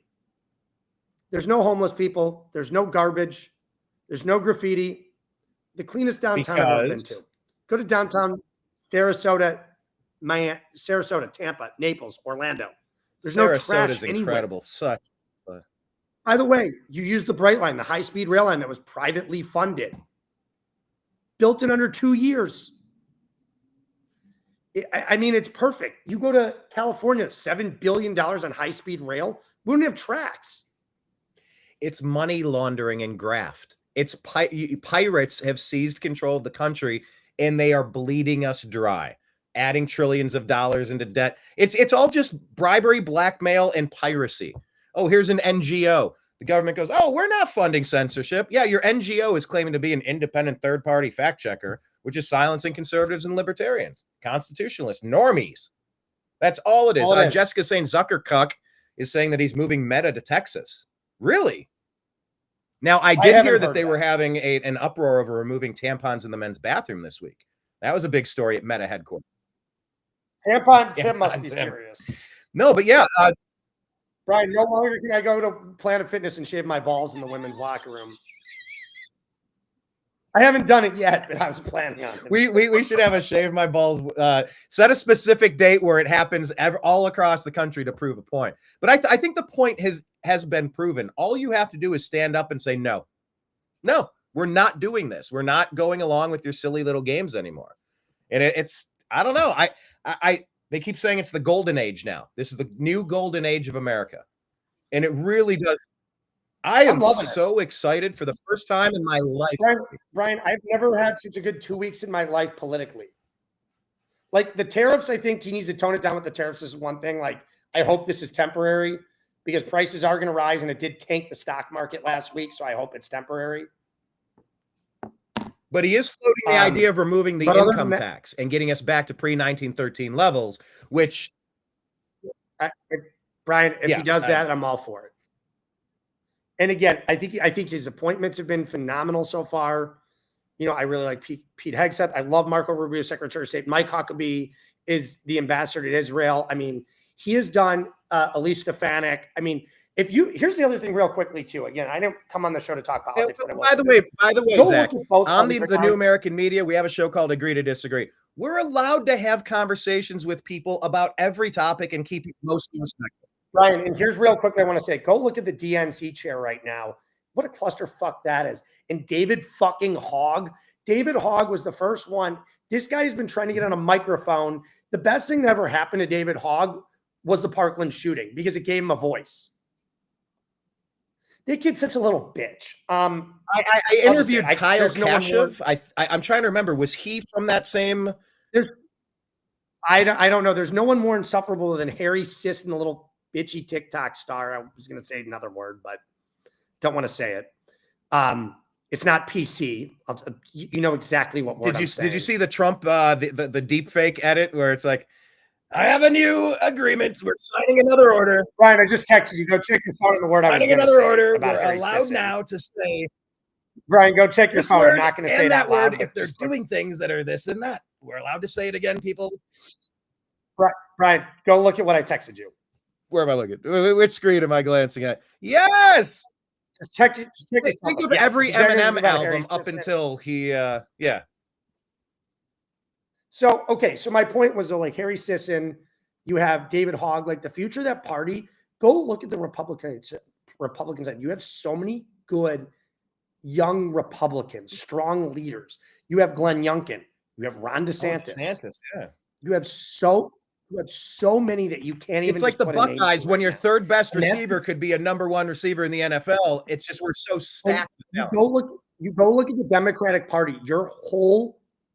And here's the issue with the Democratic Party. They have two strong leaders right now. One's on the verge of becoming a Republican in John Fetterman. Fetterman's on the verge. I think I wouldn't be surprised in the next 2 years if Fetterman becomes a Republican. I'd say I would give it, okay, I'm going to be Vegas. I'll set it 9 months. Would you say over or under on 9 months Fetterman makes the switch? I would say under. He's meeting with Trump and Mar-a-Lago. I think it's under 2. John Fetterman's become one of my favorite, most reasonable politicians. It's funny, when he got elected, I ripped him. Is he the same Fetterman that went into the surgery though? And is he a different Fetterman? I don't know. This was a guy who was super progressive. It's funny. This is a guy who was super progressive, and now he's like saying everything about him. I love him. And you know, it's funny. If the Democrats are smart in the 2028 election, the only chance you would have of beating the Republicans in 2028 is the Shapiro-Fetterman ticket. However, they're not going to elect Shapiro because Shapiro's Jewish and he's too moderate. But look what this guy with a 70% approval rating in Pennsylvania. So the Democrats just need to go all Pennsylvania. And that would be.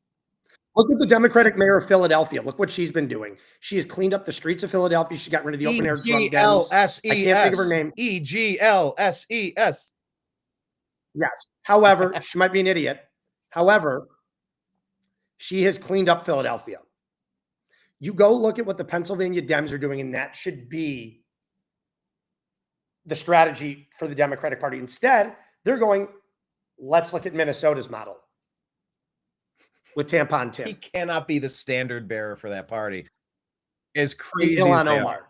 The problem is they've gone so Well, progressive. Minnesota is why you they're don't allow enclaves to jump into your city and change the dynamic. But that's the Obama doctrine. That's why he flooded Europe, America, North America with people from Middle East, from North Africa, all over. And now you're starting to see, I don't know if there's ever turning back for Europe. I think Europe's done.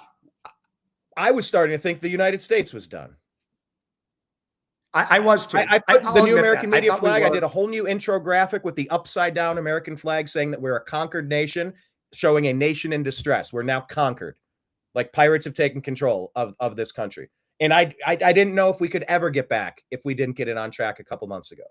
So I'm trying to be excited here. BZ8 jumping in. Thanks for joining us. Says, I've been celebrating since Trump's been in office. Yeah, and they're saying that he's moving so fast, so lightning fast. The Dems don't even know what to hold on to and try to fake an outrage over because they're on to the next thing within 2 hours.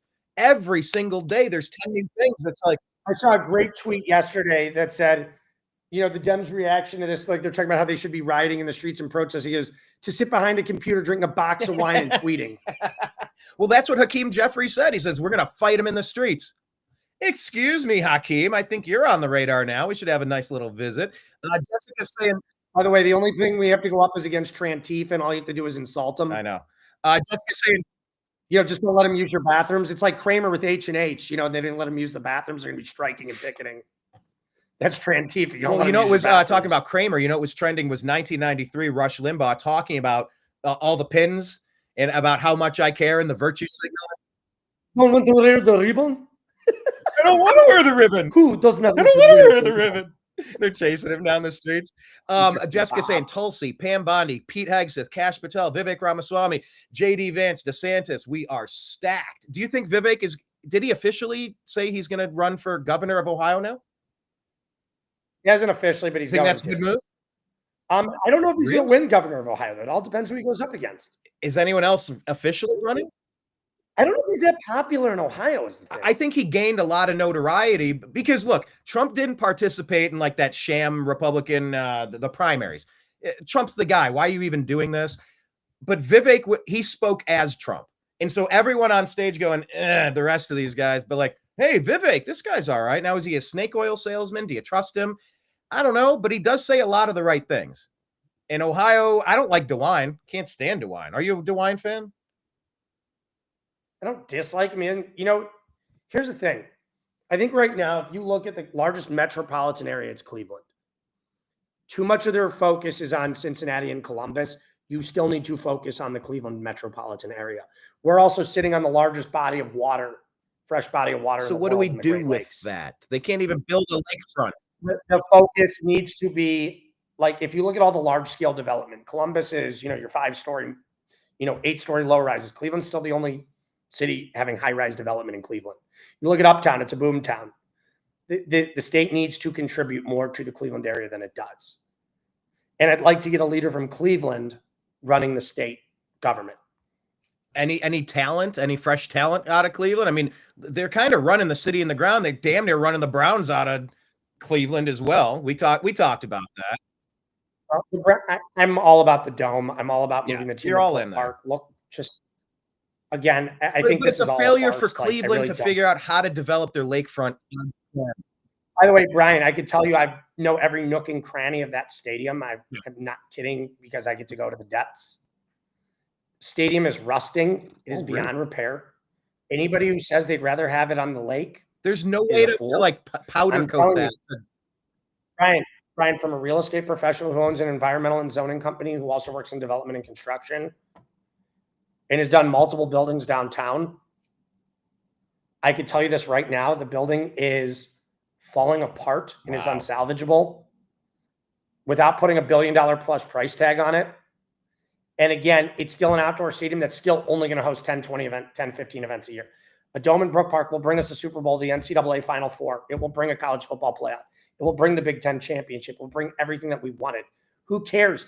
If you really want to do it correctly, what you do is you get the rapid set up into Tower City. You widen the tracks, have a rapid step going right in so everybody could still stay downtown. Focalize your downtown centerpiece with Dan Gilbert onto the riverfront. with a gigantic mixed-use project. Oh, wait, we already have that. $3.5 billion that's going on down there. Totally forgot. So you're high on Cleveland. You see good things happen. Very, but make your focal point Tower City, the area around Tower City. You have Shinola Hotel coming there, which isn't announced yet. You have a Shinola Hotel. You also have a large 5-star hotel coming, national branching, that's not in Ohio yet. Coming there as part of the next phase. That'll be part of phase 2 in a 500+ foot tower, part of a residence and hotel. It's a $3.5 billion development. Dan Gilbert is all on Cleveland.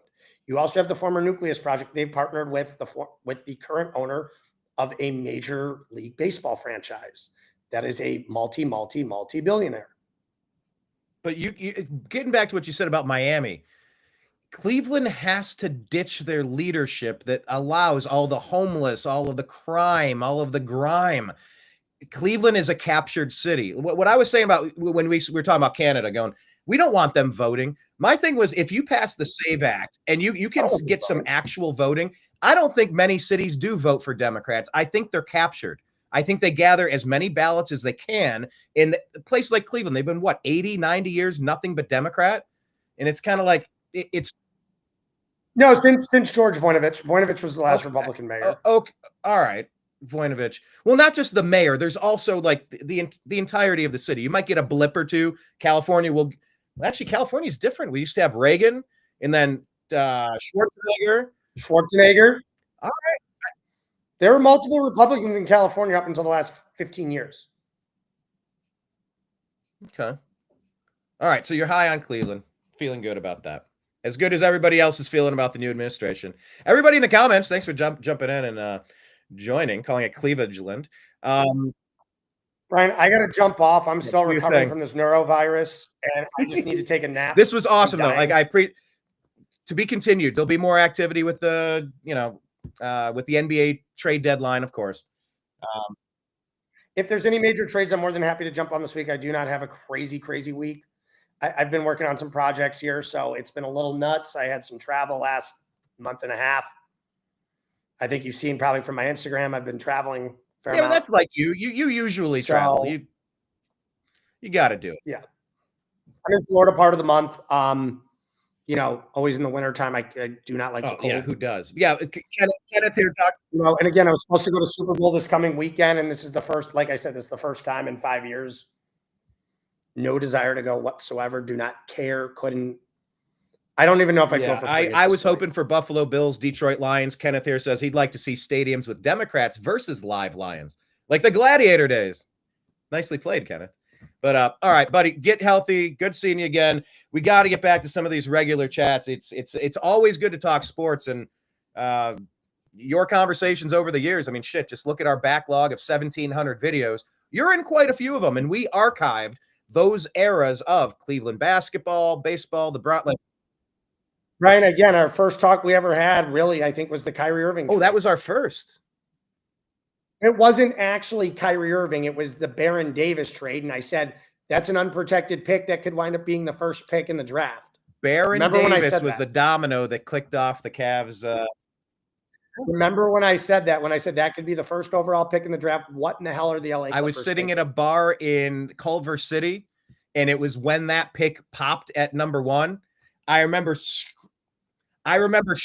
the entire bar by my excitement with that. Don't forget, too, Clippers didn't care about that draft because they said it was an untalented draft. Let's go take a look. This is the favorite game I like to do when we go backward. This is one of the best drafts of all time. Because you look who's here. Kyrie Irving, Tristan Thompson, Jonas Valanciunas. Then you had Hey, by the way, you can share. Klay Thompson, you know that you can Marquise Morris, Marcus Morris, Kawhi Leonard, Nicholas Vucevic, Iman Shumpert, Tobias Harris, Kenneth Fareed, Reggie Jackson. Then you had Jimmy Butler. What's your thought on Butler? Bogdan Bogdanovic. What a draft. Like, you go look at this, Isaiah Thomas. This is one of the best drafts. And they had it rated really small on their draft boards. They didn't think it was worth much. Whoops. What is going on with Jimmy Butler before you go? Because we talked about Miami. It's a whole messy situation. I don't know. I don't know if he's going to wind up going to Phoenix. But I mean, how much does a 35-year-old Jimmy Butler have left in the tank? I think he goes to Philadelphia in a Paul George swap, or he goes to Phoenix. Well, they got 4 days to figure it out. He's suspended indefinitely now. I think it's so funny because when the Heat wear those Heat culture jerseys right now, it's kind of ironic. Well, it's Pat Riley ruling with an iron fist. He doesn't really do the superstar thing. Jimmy Butler, it's a bit of a clash there. But anyway, we got 4 days left. We'll see if he ends up getting bounced. You've had a rough week, sir. You go hydrate and take care of yourself. And we'll be back again soon. Buddy. It's always fun talking sports with you every time. Yep. To be continued. There he goes, everybody. Zak Baris. Whew, that was awesome. Kenneth saying the only draft that he's interested in is draft beer. Yeah. I have a bar here, and I do have a mini keg, and I don't have it plugged in. I did try it. It's just a little bit of a pain in the ass. It's nice to have draft beer at your house, though. But I am trying to make sure that I drink less. It's not really a great thing to. Kenneth, are you a drinker? I don't know. I don't know if you're much of a drinker. But yeah, the sports world is wild. I logged in today, couldn't believe what I saw. Luka Doncic going to the Los Angeles Lakers, getting traded for the unibrow Anthony Davis. Absolutely shocking. What does it mean? I mean, they kind of, the Mavericks said that they're done. They're done with Luka. They just saw the writing on the wall. Maybe it's contract related. Maybe it's conditioning related, attitude related. Who knows if Kyrie Irving or LeBron James had something to do with this behind the scenes. Very big players for the past 20 years. Both LeBron and more recently Kyrie. But Kenneth, he's more of a Delta 8 guy. Not so much draft beer. Yeah. Whew. What a chat. I love talking with Zach, and he's always like, let's stay focused. Let's stay focused. And then he takes us off track talking about current events. Actually, your comments did too. But look, come on, people. This is 2025, and we're adults. The new American media is always supposed to be a place where we can welcome a wide-ranging conversation. We're adults here. We can talk about sports, and we can pivot into current events. I mean, I'm half tempted to just keep going and go through current events. I mean, I could. I'm already here. I did want to do a show today. Maybe.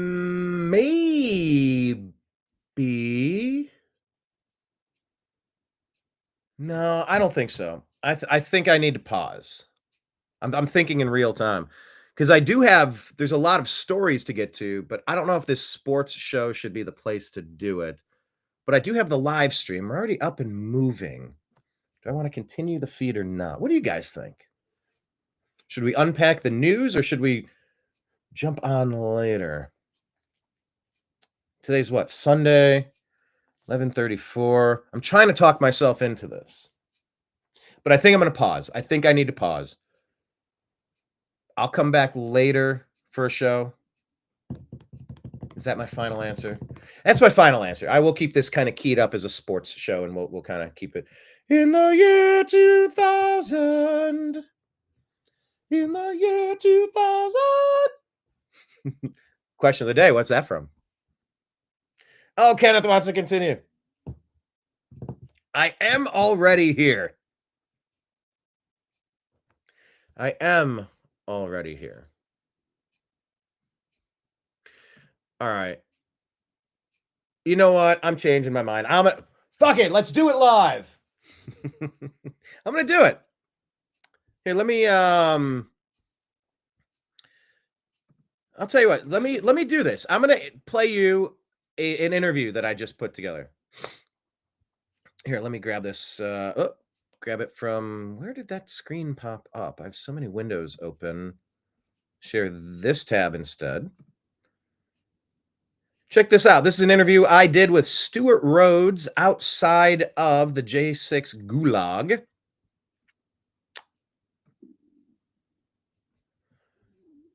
When he was released, Oathkeeper, He's been a guest on my program, I think, a couple of times over the 14 years that we've been doing shows.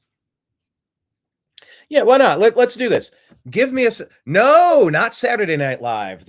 In the year 2000. In the year 2000. It goes higher than that. It was from Conan O'Brien. They did this whole skit in the year 2000. This is what things will be like. He was doing that in like the mid 90s when he got his talk show. Yes, Conan. Okay, let me play you this. I'm going to refresh my coffee, get some things together, and when this interview is over with Stuart Rhodes, you know what? I'm going to go through the news of the day. Got fired up. I did want to do this, and I'm already here. Everything's set up. Let's just go with it. All right, Stuart Rhodes. This is outside the J6 Gulag. Exclusive interview right here. It's on our side. Don't stop now. Oh, no.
Your guide to the truth. The new AmericanMedia.com.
Your guide to the truth.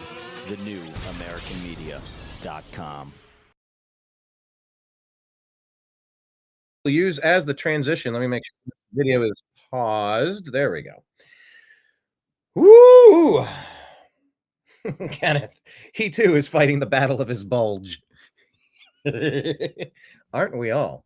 All right, well, we will let this moment, the beginning of that video, serve as a transition point from our sports show, the Unhappy Hour sports show, into, what is it, the TNAM AM show, or Agree to Disagree? I do a lot of shows. But we're going to unpack the news now. And look, it's okay. Sports doesn't exist in a vacuum. Politics doesn't exist in a vacuum. We can talk about all of the things. So if sports brought you and you have no interest in unpacking the world events, I appreciate you finding us, but we are going to move on to those topics now. Kind of find out what's happening in our world. Let me share this tab instead, and we're going to jump right to it. There we go. Hold on, side by side.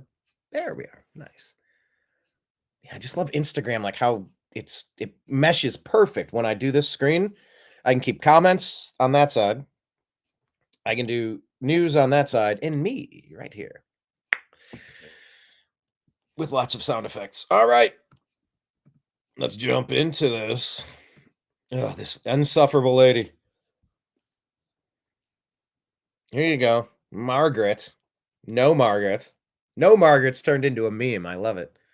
You campaigned on lowering prices for consumers. We've seen all of these executive orders. Which one lowers prices? We have done a lot, and there have been a number of executive orders that have caused already jobs to start coming back into our country, which is a core part of lowering prices. More capital investment, more job creation in our economy is one of the things that's going to drive down prices for all consumers, but also raise wages so that people can afford to buy the things that they need. If you look at our slate of executive orders, no, Margaret, prices are going to come down, but it's going to take a little bit of time, right? The president has been president for all of 5 days. I think that in those 5 days, he's accomplished more than Joe Biden did in 4 years. It's been an incredible breakneck pace of activity. We're going to work with Congress. We're, of course, going to have more executive orders, and we're going to try the way that you lower prices is that you encourage more capital investment into our country.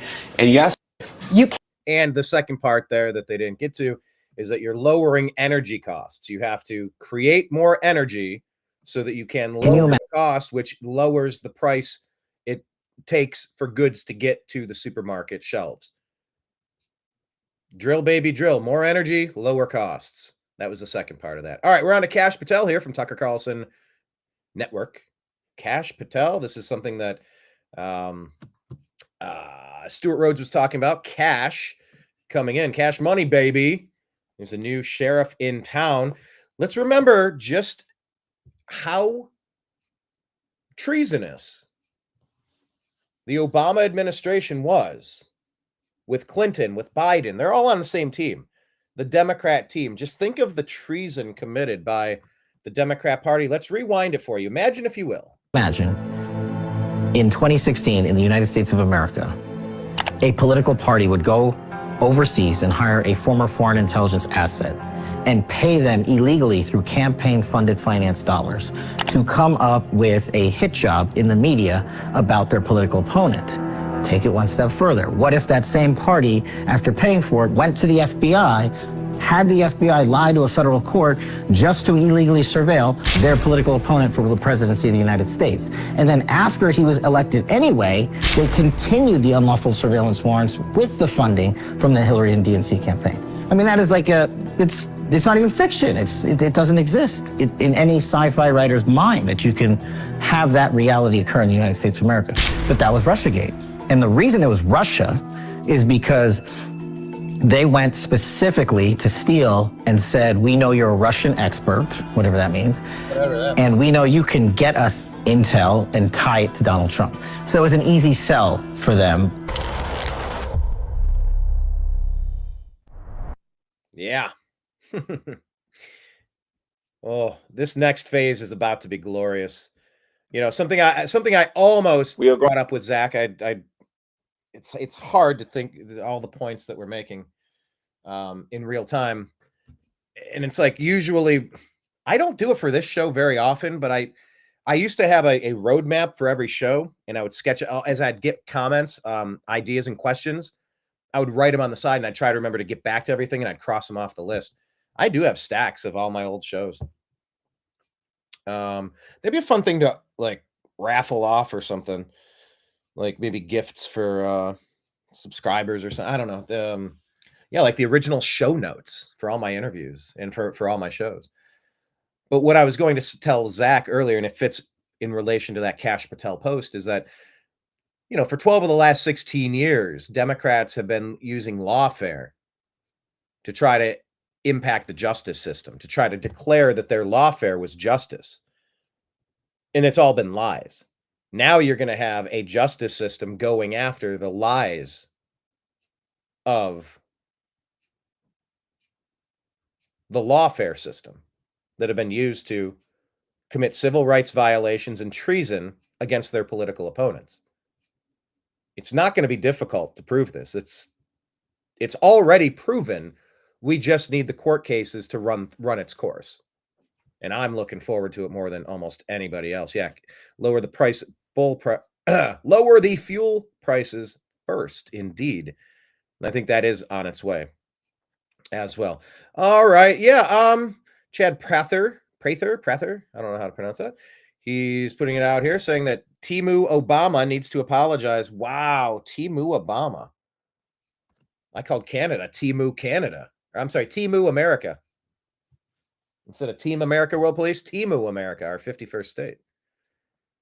But yeah, just imagine if Trump said this. Gonna fight it. Talking about the MAGA agenda. They're going to fight it.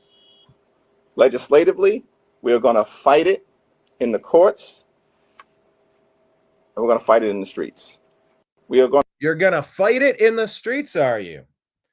Okay, then. By the way, you've seen some riots in the streets now, so buckle up, baby. Buckle up. This one here from Red Pill Truth 2024 saying it's now safe to share videos like this now that the pardons have gone through. Here you go. How can we help to take control of what we're doing? This is the MAGA crowd. How can we help to get control of what's happening here? Well, you can help me right now. If you guys can help me say some of the guys. I know you don't know everybody here, obviously. No. Yeah, but if you guys can help me extract these people, I'd appreciate it. They're not going to leave. You want them to leave? No, they can stay there. I just need to get the other officers out. Oh, you need to get out? They're trying to get out. I can do that. Let's go. Okay, if you guys get some nasty, I can. looks like, kind of like as Stewart said, you know, these people were there to help. They were there running security. That Jeremy Brown didn't do a violent thing, and they still have him in the gulag. They will not release him. I can help. You can help. Okay. He claims he was framed. That's the other interview that we did. We were interviewing his girlfriend when he called and said, well, now they put me in cuffs and led me back into my jail cell. They said they made a mistake, and I'm not getting out today. You know, they're saying, oh, you had classified documents, and we found a pew that's not the right kind, and now we found some grenades. They said they planted stuff there. This was a guy that was at J6 peacefully. He didn't go inside. He didn't harm anybody, but he's still caught up in the mess, even though a blanket pardon went out. So, but Stuart Rhodes, yeah, he said, you know, they were there running security, and they were there to be peaceful. You can even use my megaphone, and I'll follow you. Who do you got to get out? It's about 10 officers up there. Right, they need to go to the side, man. They can get out and go down the stairs. It's time to get all of this footage already. Both Mike Johnson and Kevin McCarthy failed to release all the footage. Just like we did. There's stairs on the side they can go out.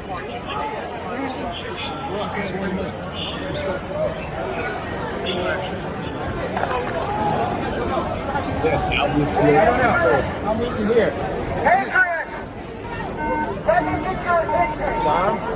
Hey, just let me hold on to you. Okay, we're here. We got you. Where's Whip? I left in there. They're going to meet us on the corner. We got you. Hang on. I'm right there, brother. Okay.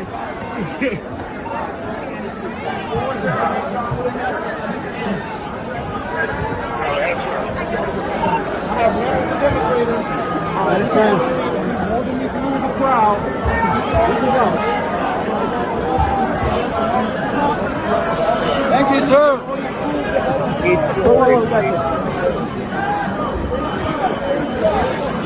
Then this one saying the guy that says he can help flashed a badge.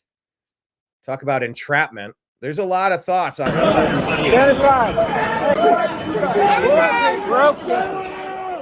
Housekeeper. Mike, thanks.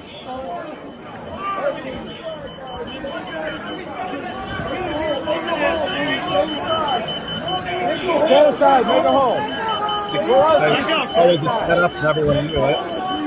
Make a hole.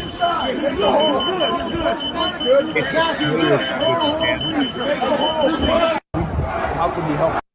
There's a lot of videos to unpack, and I think we need to do that as much as possible. I got to mute this because of the sound, but you know, I think this is from American Psycho, and it just has a tagline. It's from Omnipotent Him. And just says, after further consideration, I've decided to become even more extreme in my religious and political views. Anybody else? Has anyone else decided to become even more extreme in your religious and political views? Because it sure seems like the blowback to the Obama doctrine, I think it is one of the most powerful forces we've ever seen in almost every spectrum. This was a great chat. I really want to unpack all of this. I've been seeing the clips making the rounds. A conversation between Tucker Carlson and Piers Morgan. This is the interview I didn't know that I needed. I told my Piers Morgan story about meeting him. I haven't met Tucker yet, but what a chat. This is about the anti-human agenda, once again shared from the Tucker Carlson Network. It's happened throughout Europe and the United States, attacking farmers. If you're looking big picture, if you're opposed to famine and you're for human flourishing and people, then you'd want to do whatever you could to have enough food. I agree. And if country by country by country, they're all attacking farmers, maybe there's a bigger anti-human agenda at work. I just think it's a pretty dumb political agenda that's been pursued. It's not just dumb, it's like weird. Yeah. Of all the groups you'd attack, why farmers? Makes no sense. And it does make sense though, doesn't it? It does make sense though, doesn't it? If you're trying to destroy humanity, trying to thin the herd like the Georgia Guidestones. Why? Well, clearly there's an effort to reduce the human population. Look around the world, government after government. Reducing the population. I wonder if you could give people something that would limit their ability to procreate. I wonder if we could devalue our currency so much that nobody can afford to have a family. Government after government around the world is endorsing policies that they know will reduce birth rates, is attacking agriculture, and is allowing, I don't know, drugs and food that kill people and make them less healthy. If you add that all and sterile up, you don't have to know their motives. You just look at the effects and you're like, the effect is to kill people. What is going on here? Hey, Cernovich, Pierce is spirally blind. Does that mean spiritually or spirally? He doesn't understand that evil exists. May his eyes be opened. I think they mean spiritually. Nicholas saying, look at South Africa where they're killing farmers by the dozen every month. Spot on, Tucker. Oh, all at a time while you're allowing large tracts of farmland to get purchased by Chinese CCP operatives right next to military installations. What the actual fork? Heidi here saying, the devil wants everything geoengineered, processed fake food, lab-grown meat, removing diversity from soil, healing plants turned into pharma, human DNA with mRNA injections, weather modification with chemtrails, higher intelligence with the dawn of AI, God's beauty trying to be replicated. Enjoy this time of being alive. Treat each other kindly. Choose to stay awake and arise. Well said. Okay, let's go to the next story. This is from Unfiltered Politics. You're telling me that in Trump's first 9 days of his presidency, he took the daily average of border crossings from 2,087 to 126? They said, sir, we made a chart and it shows the numbers of illegal crossings. Huge under Biden, not so much under me. And I turned my head and I felt it in the air and I ducked. What in the fuck was Biden doing? Biden, this was not an accident. This was not a migration crisis. This was the Obama doctrine. This is what they're doing. They're flooding sovereign nations with people from Central and South America, Africa, Middle East, China, and trying to forever change their demographics so that you'll have Somali encampments, Haitian encampments, enclaves. This is how you then get little areas to infiltrate and put an Ilhan Omar into a position. How you get some of these. This is a plan. This is not accidental. What were you doing? You were going along with the Obama doctrine, and we have turned this around. 9 days? 9 days? So our open borders were a complete choice. Yeah. So then people need to ask themselves and start questioning, why does the Democratic Party want open borders? Because that's exactly what this shit is. Open borders. By the way, no other country has open borders. We can't be a country without borders. And I'm so convinced that most liberals have no actual idea what the difference is between legal immigration and illegal immigration. Yeah, legal is where you walk up to the club and you show them your ID, you pay your cover charge, and you walk in. Illegal immigration is when you have somebody prop the back door open and you sneak in. Because all of these Democrats are so scared that all these legal immigrants are getting deported, like Selena Gomez crying and people being like, oh, they're targeting like Mexican Americans. No, Mexican Americans are Mexican Americans if they're here legally. But if you choose to enter a country illegally, you are a criminal. You're telling me. And by Mr. DeMello says they wanted open borders for votes. Thank God it backfired. Sadly, the clueless thinks it's only Mexicans when it's illegals from over 180 countries. 21 million are under FJB, while only 12 million legal immigrants came here the entire 64 years of Ellis Island. Holy crap. Wow. And yeah, I've said this before. This is about replacing all of the flight. They said, sir. They said, sir. That is how I introduce every one of my Trump bits. I think I'm gonna work on it. I think I'm gonna sign up for March, and I'm gonna see if I can do a bucket pull and get popped on stage this week. I have it all written out. I have it written out. I would probably go up there with note cards just so I can kind of stay on track. And 4 minutes moves fast. I intend to do my comedy do some stand-up routine. I have a Super Bowl joke. I got a nice Super Bowl joke. I wonder if I should try it here first. I haven't practiced it. I wrote it. Anyway, we'll see. This was to replace all the people who fled the blue cities and blue states during COVID. We have got to get rid of counting illegal aliens on the census because it's the incentive needed to draw more illegal aliens in so that they can get more congressional representation in places like New York and California. And pick your sanctuary state, Illinois. They should have less representation. Illegal aliens do not count for representation. I don't know what court case needs to settle that. Welcome to Biden's Waffle House. Can I take your border? Dude, breakfast sounds so good right now. I had a breakfast yesterday. It was nice. Went out and grabbed some. And I sat there writing. I was writing my comedy bit. I have a lot. I've never done it before, so I have so many. Kenneth, I might use yours. So I was going to talk about some sports and say, I'm a host. I do the Unhappy Hour sports show. And look, I know, to quote Mike Polk Jr., the funny comedian from Cleveland, and he says, look, I know there's more important things out there in life than sports, but you're supposed to be my pleasant distraction from those things. But I do a sports show, and I like this guy, Jose Ramirez. I'm a Cleveland Indians fan. They went all woke and changed their team name to the Guardians. But Jose Ramirez, he's been with us since 2014, and this guy has been an MVP candidate most of his career, but nobody knows about him. He spurned going to Los Angeles or New York and getting that big payday, which means he flies under the radar.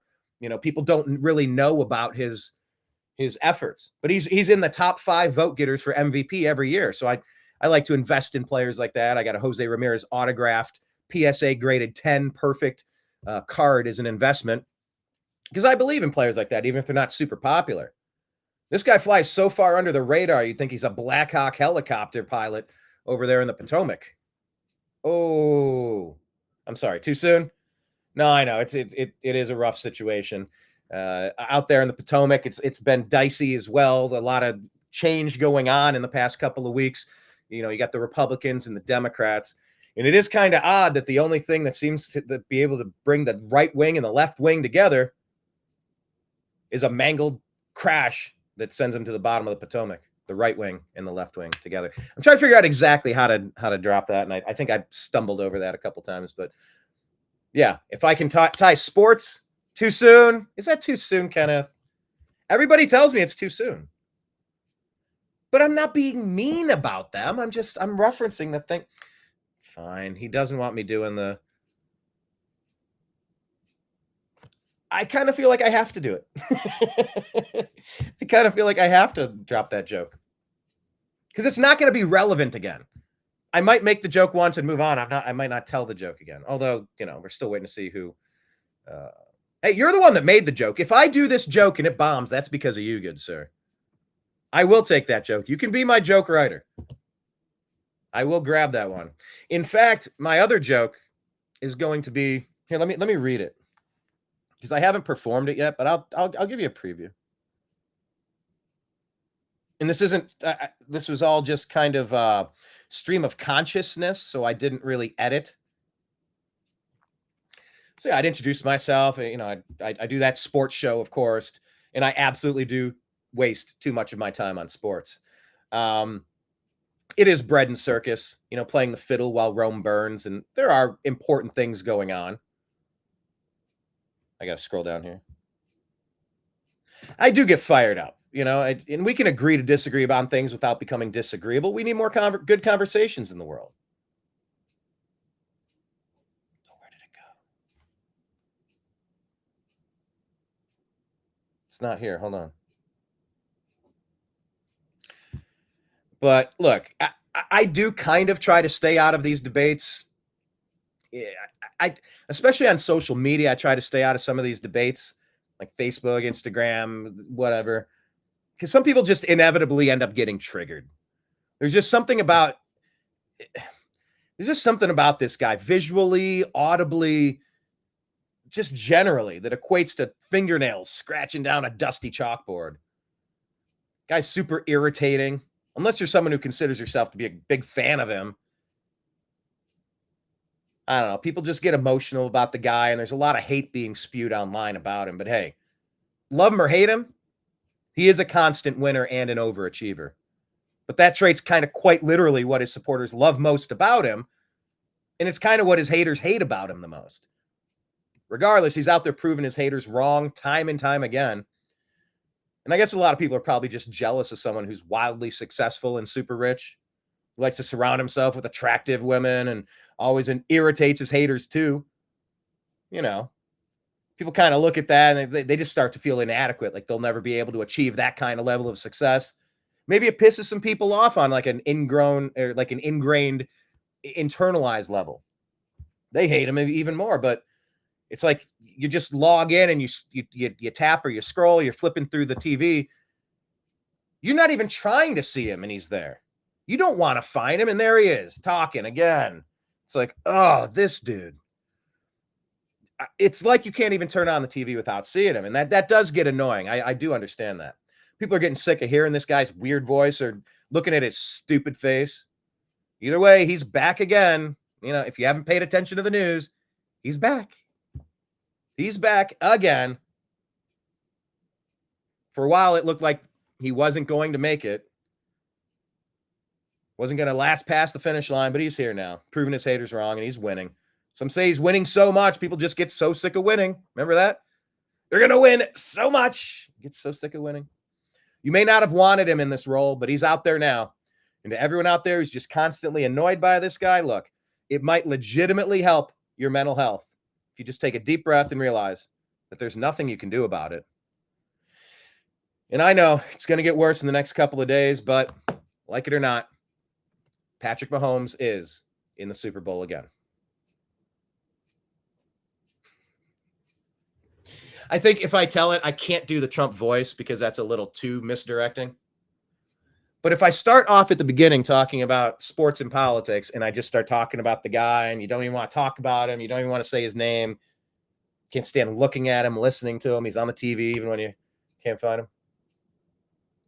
So even just trying that for the first time out loud, I thought of 10 different ways to tighten it up and improve on it. Kenneth, critique the joke, sir. I hoped I was presenting it as if I was talking about Donald Trump. And then the pivot is that it's about Tom. This is an old Tom Brady joke from 2017. So I'm trying to update it with Patrick Mahomes because you really do get sick of looking at these guys and seeing them all the time. And they're winning so much, you're going to get sick of winning. Kenneth, critique the joke, please. What did you like? What could I improve on? How do I tighten it up? Did it work? Did I premise it right? Did I do anything wrong? I'm all ears. Yes, you are definitely one of my ghost ears. Okay, moving on in the news. Jesse Kelly Show is talking about this this game that they're playing. Here's Pritzker. What is Pritzker up to? Well, I don't think this is going to end well for him. We'll see. All playing the same game. They're all saying, we're not going to help ICE. We're not going to support ICE.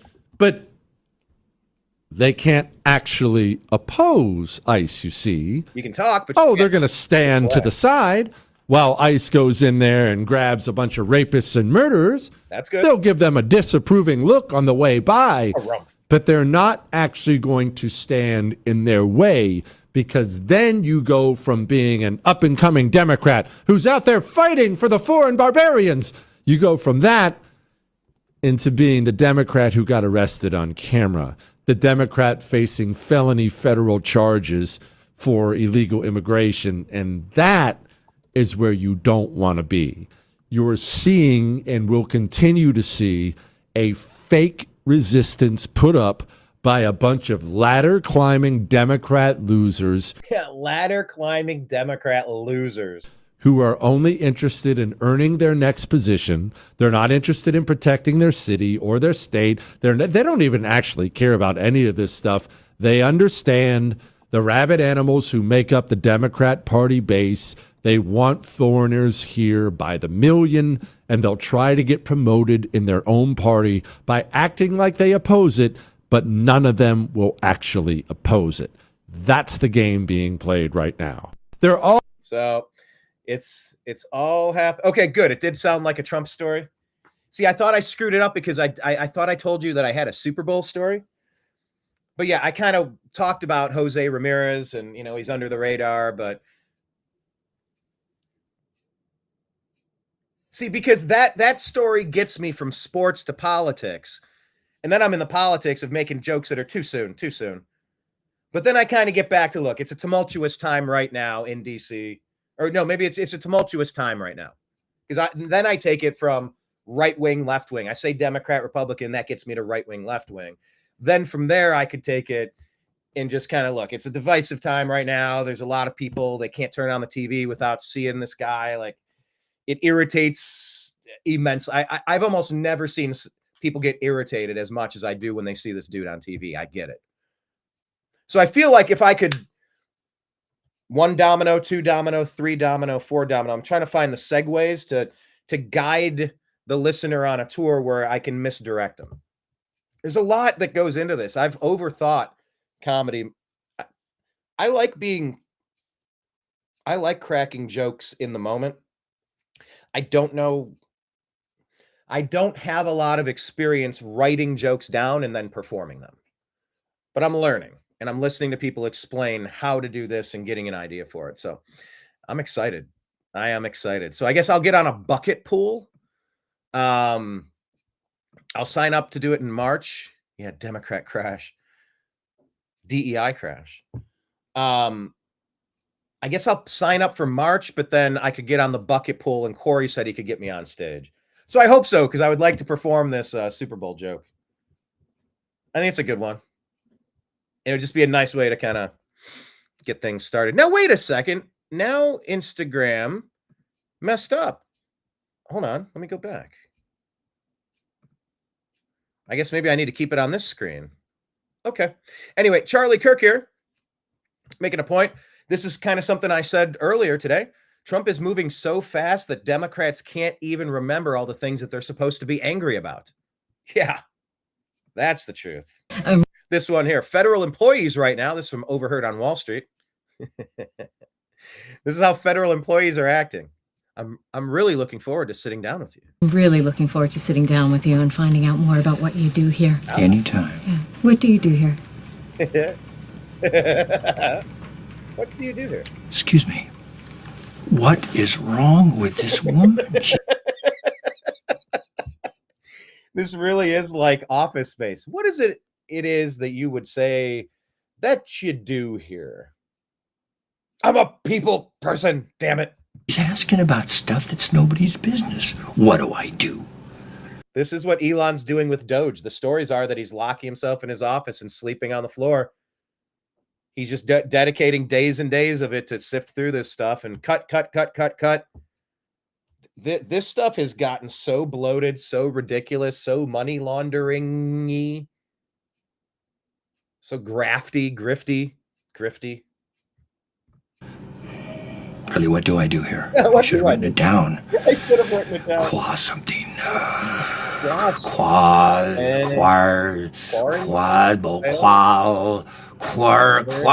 Quabity assuance. No, but I'm getting close. Quabity assuance. Yeah, that's quality assurance. All right. Good morning, Axe. This is from Elon Musk, allegedly. See, okay, I'm doing the wrong thing. I need to go back and keep it on this screen. Then it is perfectly centered for the show. Okay, so it sounded like a Trump story. That's good. I'll tighten it up. But I think some of the fun is just dragging it out. If it gets less funny, I can tighten it up by half. But I like the fact that it just kind of keeps going on and keeps kind of, I'm a fan of that old Simpsons humor, the Conan O'Brien years where the jokes, tied an onion to my belt, as was the style for the day. But yeah, I think I can definitely tighten that a little bit. And I might damn well be reading these off of index cards when I perform it. And I'm okay with it because I don't really have the muscle memory to commit it to memory yet. So I'm all right using a cheat sheet. I'd say it's my joke. I mean, it's obviously a Tom Brady joke from a long time ago. Because Tom Brady at the beginning of Trump in 2017, it was perfect. But it's still perfect now. You just kind of update the name. You know, it's a classic joke. I can't claim credit for writing it, but I can claim credit for changing it. All right, right here. Is this allegedly from Elon Musk or definitely from Elon Musk? It says, good morning, X. My experience with Doge has been totally wild so far. I told you yesterday about the $600 million per year the Pentagon was spending on sushi. Well, I just found another wild one. The Air Force was spending $1,280 per paper coffee cup. Like literally those ones you find at the office, $1,280. We also found that $230,000 per month was being spent by the IRS on Starbucks Cinnamon Roast K cups. But everyone was working from home. Anyway, back to work. Have a great day. And we put here on the New American Media, make sure you're following the New American Media. It says it's all piracy, theft, treason. Piracy, theft, and treason. Moving along. This is being shared by Furious Patriot. CNN is airing polling from left-leaning sources discussing illegal aliens invading our country. And take a look. This is a popular issue. Immigrants here illegally. I will note the ABC News poll asked about undocumented immigrants. So we have slightly different questions, but these were all taken within the last month. And there's real uniformity here. That's what I really think you see. You see real uniformity. Deporting all immigrants who are here illegally, 55% of the New York Times. Marquette, 64%. CBS News, 57%. ABC News with a slightly different question, 56%. So what you're seeing essentially here is a very clear indication that a majority of Americans, in fact, when they're asked this blunt question, which I believe gets at the underlying feelings, do in fact want to deport all immigrants who are here illegally. There's no arguing with these different numbers because they're all essentially the same across 4 different pollsters. Deport all immigrants here illegally. I will note. I mean, are you surprised? Are you surprised that the majority of Americans across the board want this fixed, want this done, want this reversed? Need to be prioritizing Americans, building American culture.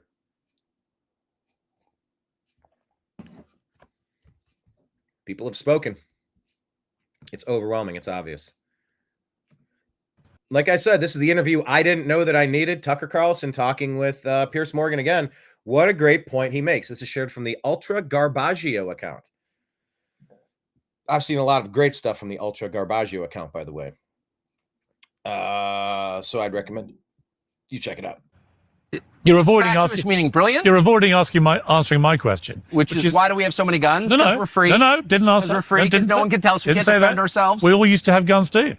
No, and then you guys, after the Second World War, which was like a liberation war, and you won, right? You lost all your freedom, and now you can't even express your political opinions, or they put you in jail.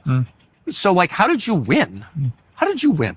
Is that what victory looks like? You lose all your rights, your economy gets destroyed. You know why we won? Bankers, we and won. all of a sudden, oh, I won. We won because I'm not conducting this interview in German, which I would have been. So it's a linguistic thing. I'd rather not speak German and be goose-stepping around my yard in England. Yeah, yeah. But you are goose-stepping. People are arrested for praying. We literally won our freedom from people. Your freedom? Where's your freedom? You can get arrested. I'm as free as you could possibly want a human being to be. You can't defend yourself. You can't control who comes into your country, and you can't criticize government policies, or you get arrested. So how are you free? You're a slave, aren't you? No. How free are you? We have cultural problems in our country and societal problems. Could you go on Facebook right now and say, I don't want any more immigrants in my country, they're making it worse? You could say that. What you couldn't say, because a lot of these stories, I have to say, in America have been spun completely disingenuously. There's one case, for example, I see everyone trying to send me as an example of Britain's gone mad. Elon Musk has done it. There's a guy who got 7 years in prison. Actually, what he was doing, this guy, was he was orchestrating and directing rioting on hotels containing asylum seekers because he had a incorrect belief. Rioting or protesting? That someone who had stabbed 3 young girls to death and that he was an immigrant, and but he was from immigrant parents. People who don't share the culture, people who have not had multi-generational ties to the community. You're not going to stab people in your community if you have a feeling of affinity for the people in your community. But it's like renters versus owners. If you're a transient, you don't give a shit about where you're at other than you're out for you. You don't care about your neighbors. You don't care about your building. You don't care about your neighborhood the same way as people who are living in a house that their grandparents willed to them. They're invested. They have roots. They care about their neighbors. They care about their culture. They care about their community. It really is renters versus owners. That is wild. Immigration at its core is a conversation about why it's better to have owners in your community than renters. Owners have skin in the game. They have an affinity for the neighborhood. They have a desire to make things better, not change things. That's interesting.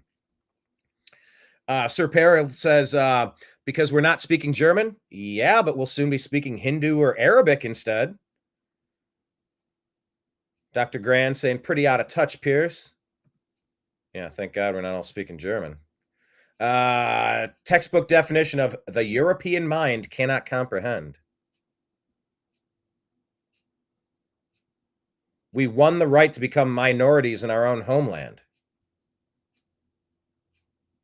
Tucker's giving you a great conversation that I didn't know we needed. Here you go. Here's another renters versus owners conversation. This is from Snowflake Tears saying illegals are waving foreign flags and staging a takeover of Times Square. They're complaining about the fact that ICE has begun raids in New York and they're chanting F Trump and F ICE. Well, I've called for this for a long time. You block in the 4 streets, you tighten it up, and you move everybody in for processing. There's an illegal gathering here. Papers, please.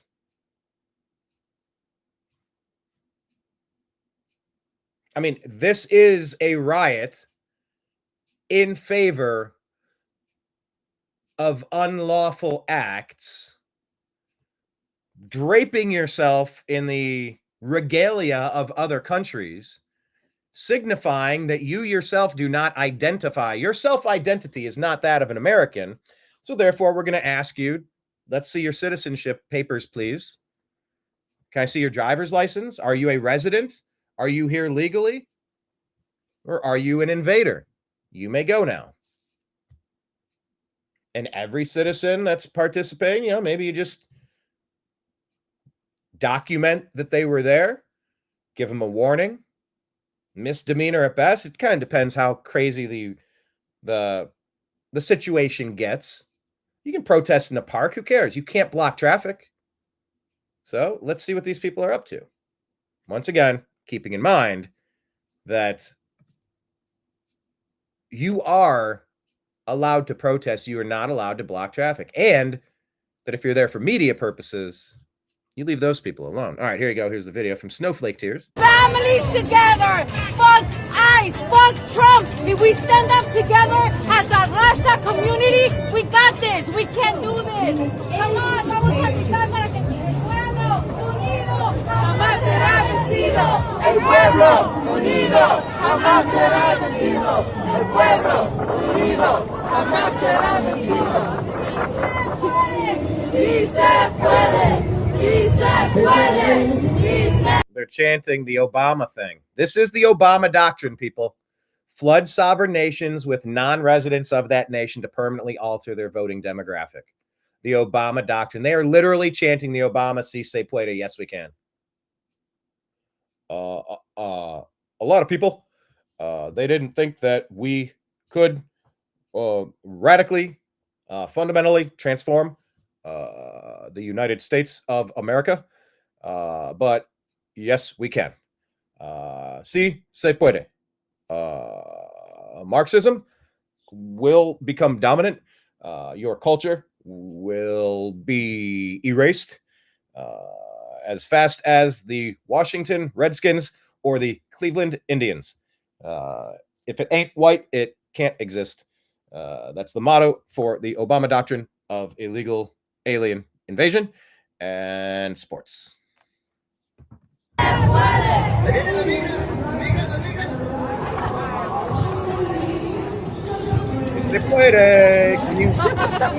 Can you round these people up for deportation? Si se puede.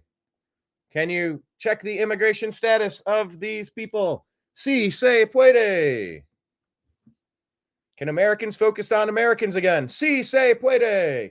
Can our tax dollars only go to Americans and sealing our border? Si se puede. Yes, we can.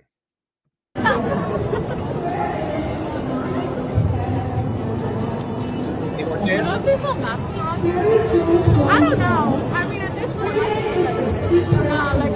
really I want a mask now. Then I feel so left out. Everybody hates the mask. I saw family. All right, well, you get the gist of it. Moving on. What is this? President Trump exclusive. Quote, "We will find you and we will kill you," end quote. The White House is set to release a video of wiping out the ISIS leader in a Somalian cave to spread Trump's message to terrorists. What does this one say? What is it? Dr. Sebastian Gorka, a deputy assistant to the President of the United States and senior director for counterterrorism of the National Security Council in the White House, told Breitbart News exclusively that the White House intends to release the video of the successful operation conducted on Saturday morning to eliminate a top Islamic State terrorist in northern Somalia. Yeah, this is why you don't want Somali enclaves in your country or people like Ilhan Omar getting a vote. This is what happens when you allow enclaves. Ask Europe. Little mini settlements of foreign nations in your country. This is not good. You want to bring a tiny number of people in to assimilate, to learn English, to learn the Bill of Rights, the Constitution, and what our country stands for, and agree to abide by freedom of speech, freedom of religion, freedom to own, freedom of self-defense, freedom against illegal search and seizure, freedom for this, freedom for that. Go through the list. 10th Amendment, anything not specifically delegated to the federal government shall be handled by the states. How about once a select group of the best come over and pass that test and agree to abide by those terms, a small number of people from wherever, if they believe ideologically along the lines of how we're supposed to believe in America, then you can become a citizen. You can become a citizen. But if you're not going to do that, I don't want you here. Nobody wants you here. You're not allowed to be here. Enclaves, people. It's like forming a settlement on the moon. What type of people are you settling on that settlement? That's the type of community you're going to get. I would argue Minnesota's worse off because Ilhan Omar gets a vote over there. Where is the investigation into Ilhan Omar and her brother? This should be front and center. If a congressional post, if Ilhan Omar can be arrested for fraud, immigration violation, and removed from Congress, I think that would send a pretty strong message. Anyway, I digress. The quote here was, quote, "We're working diligently right now," the White House Situation Room. So WHSR, the Counterterrorism Directorate of the National Security Council and the Defense Department are working right now, as we speak, to scrub the actual footage of the munitions detonating and destroying the cave complex, Gorka told Breitbart News in a phone interview on Saturday after the operation. "We're working right now to scrub that and make it available in an unclassified form so that it can be briefed from the press briefing room so National Security Advisor Waltz and the president can share that. To see it in real time, look, let me say this. It's as if you're in a movie, but it's so much more important because it isn't a movie. It's not special effects," he explained. "It's real. And American lives are being saved 11 days into the Trump administration," end quote. "There are multiple reasons why the White House intends to release the footage publicly at a press briefing next week," Gorka said, "including showing those who voted for Trump in November that their president and his administration are committed to acting quickly to keep them safe. Quote, "We are working right now on converting the footage of the operation of the neutralization into a format that allows us to share it with Americans in the world," quote, Gorka said. Hey, you might not want to mess with us, with real leaders in charge. By the way, here's the blueprint for Doge. Milton Friedman casually giving you the blueprint of how to do this. Oh, where's the volume? Where's the volume? There we go. We'll play. Just go right down the list quickly and have you give me a thumbs up or thumbs down. Keep them or abolish them. Department of Agriculture. Abolish. Gone. Department of Commerce. Abolish. Gone. Department of Defense. Oh, doggone it. I guess 14 I is have to click it so that it doesn't. 14 is a lot for television, so I want to just go right down the list quickly and have you give me a thumbs up or thumbs down. Keep them or abolish them. Department of Agriculture. Abolish. Gone. Department of Commerce. Abolish. Gone. Department of Defense. Keep. Keep it. Department of Education. Abolish. Gone. Energy. Abolish. Except that energy ties in with the military. Well, then we shove it under defense. The little bit that handles the nuclear, right, that ought to go under plutonium defense. And so forth goes under defense, but we abolish the rest of it. Health and Human Services? There is room for some public health activities to prevent contagion. Such a thing as, for example, so you'd keep the National Institutes of Health, say, and the Center for Disease Control down in Atlanta? No, not the National Institute of Health. Those are mostly research agencies. No. That's a question of whether the government should be involved in financing research. And the answer is no. Well, that's a very complicated issue, and it's not an easy answer with respect to that.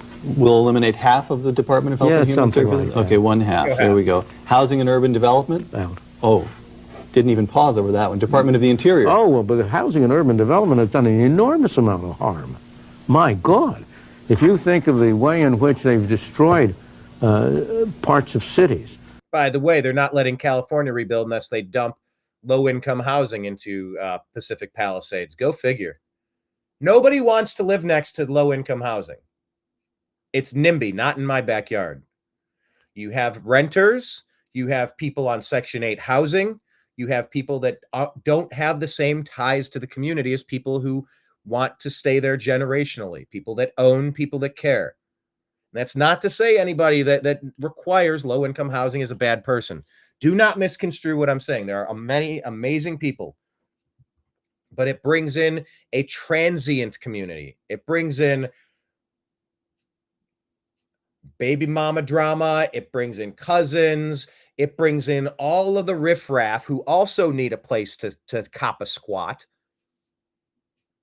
take a nap on your cot, couch surfing. Our building had a Section 8 tenant. Man, I remember the day he moved in, his deadbeat son, his baby mama, 2 babies. This is a 1-bedroom apartment. Now it has 6 people in it. 5 or 6 people in it. No, it doesn't. That is a degradation of the lifestyle of the people who chose to purchase and live in that community. All the kids yelling, all of the noise pollution, the trash. Then they would bring people over. That did not last long. Those people left. But they left because the issue was addressed. Oh, there are rules that people on Section 8 housing can't do that and bring extra people in, and they'll violate the terms of their Section 8 housing, and they could lose it. But that's only if it's enforced. And who's going to enforce it when nobody cares? Why would anybody care? What's to care about? When you're not invested in something, you don't care about it. Yeah, London is London, D-O-N-E. What is the zipper one? You referenced a zipper yesterday or 2 days ago, Kenneth.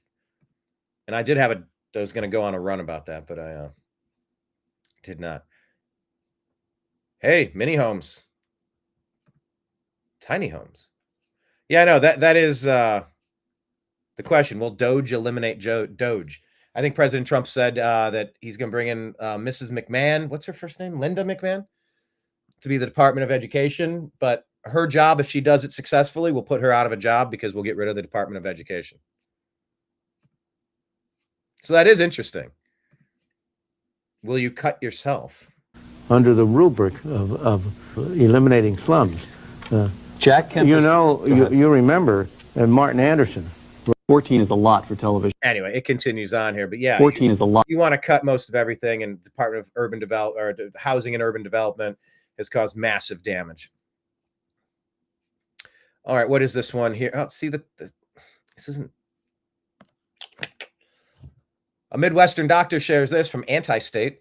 Over the last few days, the public has become aware that Senator Sanders took $1.5 million from Big Pharma and others like Senator Warren, took over $1 million, but that's incorrect. The Democrats attacking RFK Jr. are actually getting 7 times what's being reported. Did you know that? 7 times what's being reported. So who are these people? They don't seem to work for you. Time to vote them So out. the president's. All right, so here's a conversation with Vice President J.D. Vance about the links between Biden policies and air traffic control crises. This one should get you. The president's been very clear about this. This is not saying that the person who is at the controls is a DEI hire, but let's just say, first of all, we should investigate everything.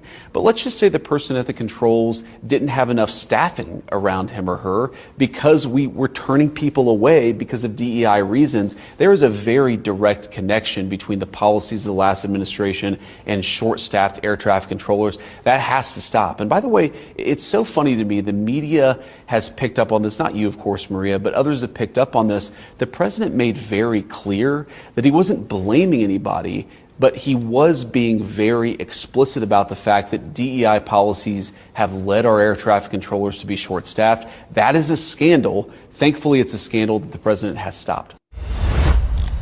Yeah. And there's lawsuits that have been in the pipeline for a long time about what's going on. A lot of people have been frustrated. A lot of people have been denied opportunities to work as firefighters, as air traffic controllers, just because of what they look like, just because of who they are. Adam Carolla has talked about this at length. It's been anti-white, it's been anti-male, it's been anti-straight, it's been anti-Christian. It's been anti a lot of that stuff for long enough. You're supposed to just have an opportunity to develop a skill set and participate in the commerce. That's it. Nobody owes you anything, and you're not going to be denied something just because of what you look like. If there were times after the Civil War, maybe in the 50s, 60s, with that modern era of the civil rights movement where people were being denied access because of their religion or because of their color or because of their sex or because of their sexual proclivities and who they choose to have interactions and relations with, those things have stopped. But then they went way past the finish line and went into Crazyville, where they're punishing people that are not all of those things. I mean, I guess it was probably obvious this was going to happen. Only if you ever envisioned a world that could get this crazy so fast. Maybe a lot of people did. So the president's been very clear about this. That it could get this bad this fast. But luckily, we've turned it around now. Let me tell you. And I don't think we're going back ever. May we never go back to these dark days of discrimination. You know, we don't want to go back to the slavery era. We fought a bloody civil war to get rid of that. We don't want to go back to the modern civil rights area of colored drinking fountains and not getting job opportunities because of what you look like. But in 2024, it ended up with the Obama doctrine that if you look white or look straight or look male or Christian, you need not apply. There are no jobs for you. Oh, you're being ridiculous with that. No, I'm not. I've been saying this for decades now. This has been the affirmative action push to check boxes based on information, unchangeable data points, such as who you are and what you're made of.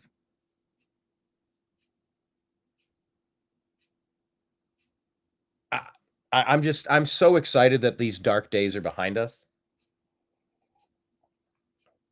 And where this discrimination and bigotry against people for no good reason is done.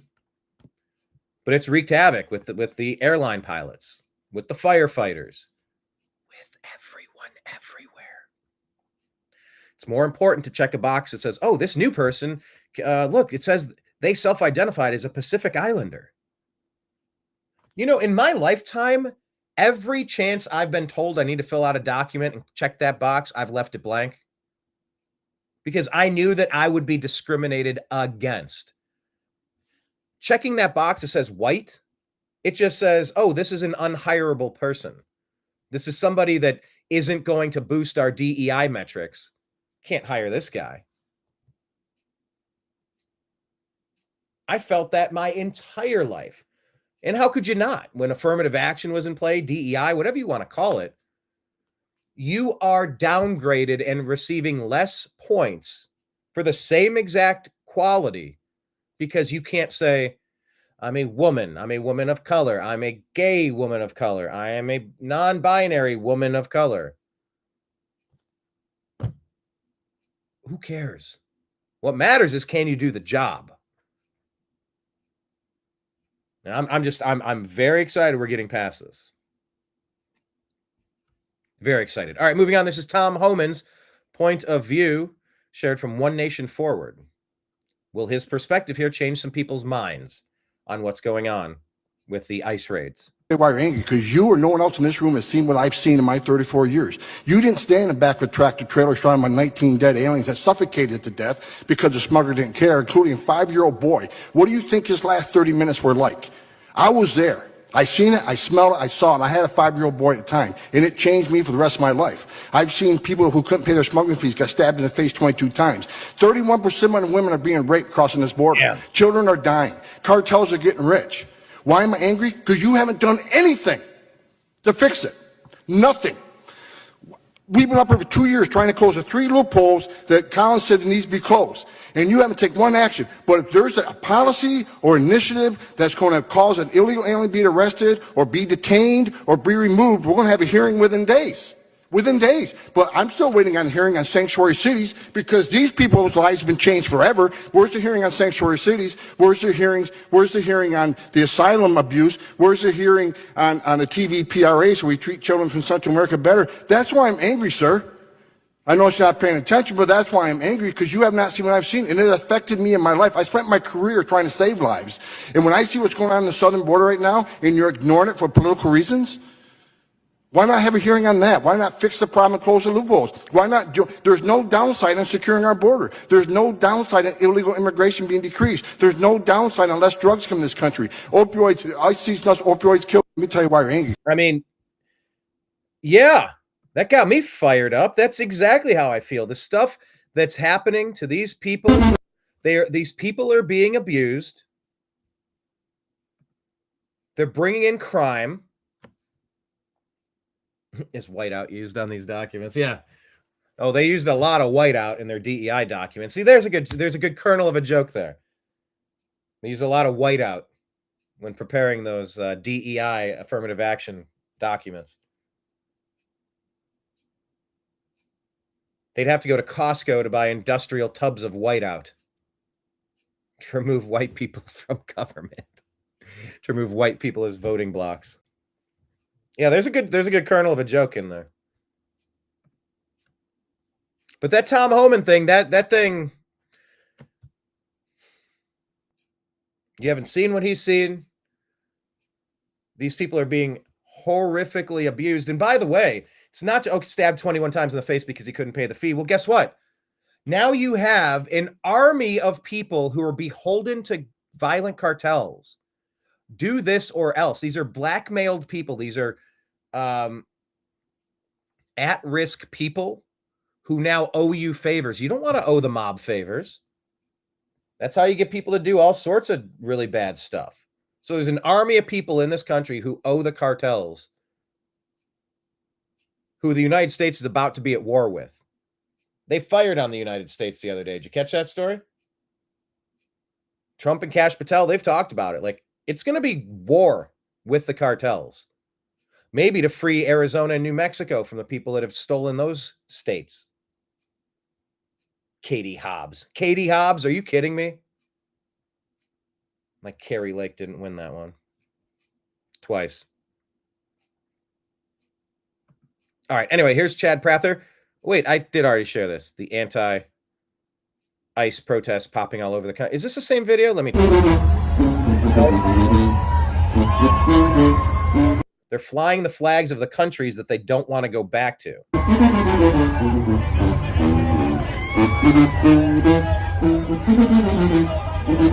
This person, my family moved here from Ireland in the Czech Republic. We pride ourselves in flying the American flag that represents our freedom. If you migrate here legally, like the rest of us, you can be proud of your heritage, but be proud to be an American.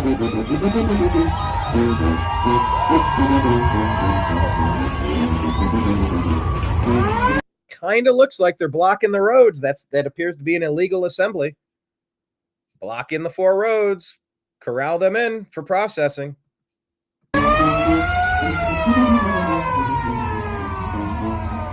Yeah, flying a flag of a foreign nation and blocking traffic, almost like they're trying to make the case for what they're protesting against.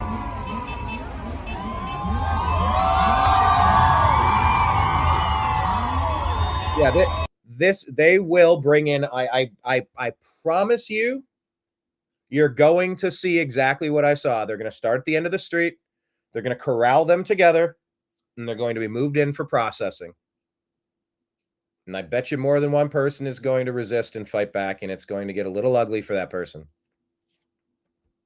Yeah, if they love those countries so much, they can go back to them. Go back to the country of the flag you're waving.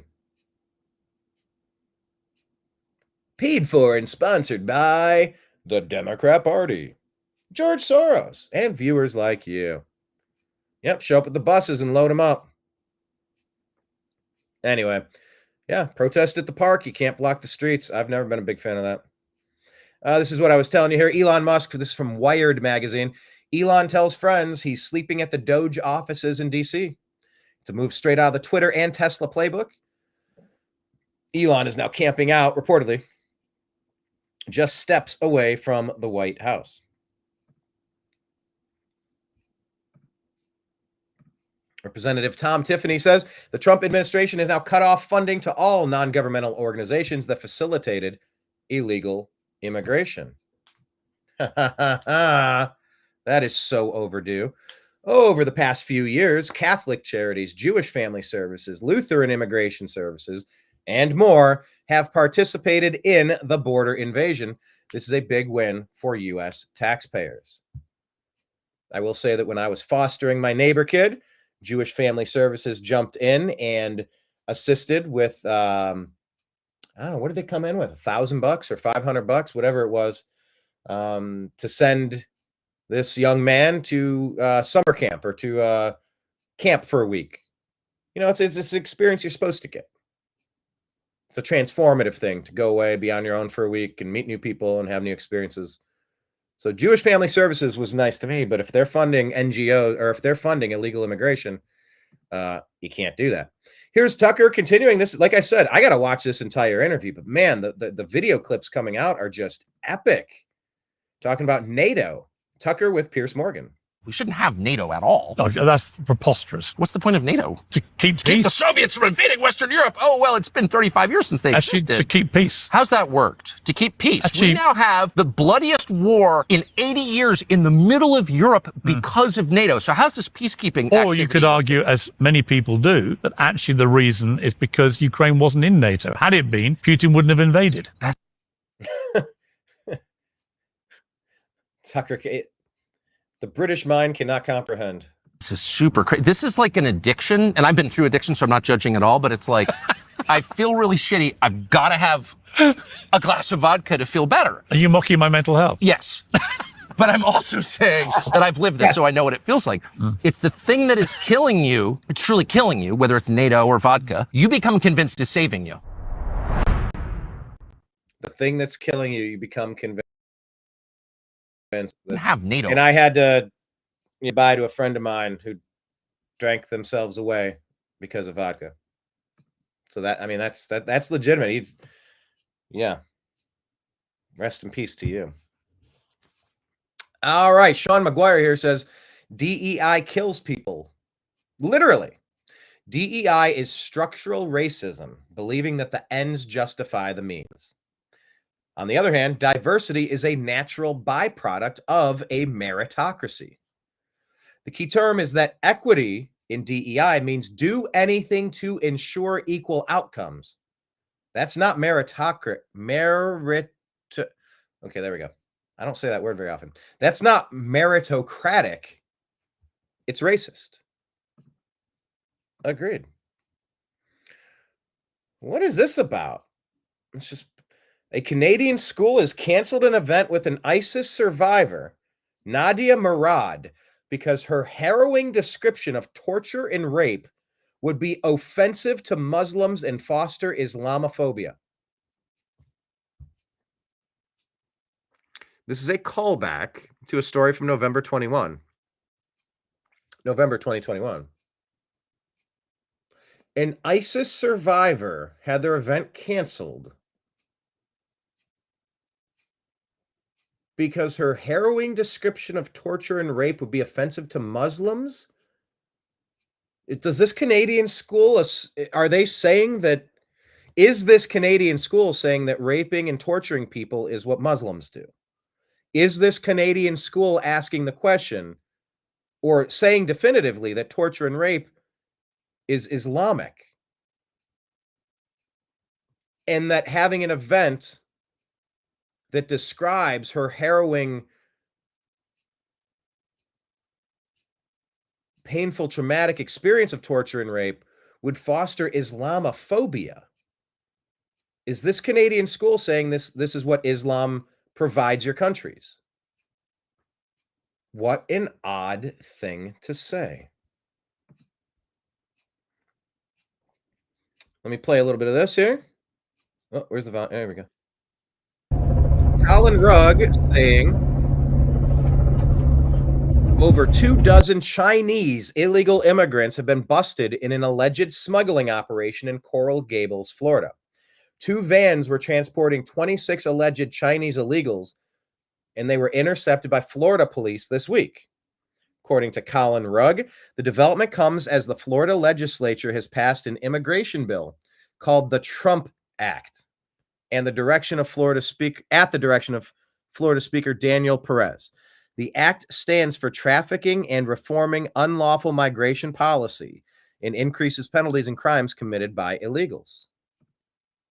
You guys don't even know how many Chinese foreign nationals, military-aged men from China, have invaded America. For what purpose? Are these sleeper cells waiting to activate? The plane crash in Philly, the helicopter crash in the Potomac, the Tesla exploding at the Trump Tower, the truck that was driven through New Orleans, all of these terror attacks or massive accidents, all in January, by the way. That's just 1 month of suspicious things. Could any of these be related to sleeper cells? And could more be coming? And isn't it time that you take it seriously?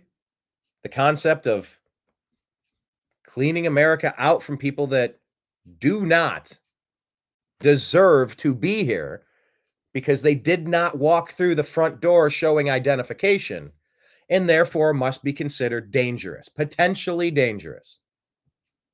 Criminals hiding in America. When's the last time you tried to hide in another country?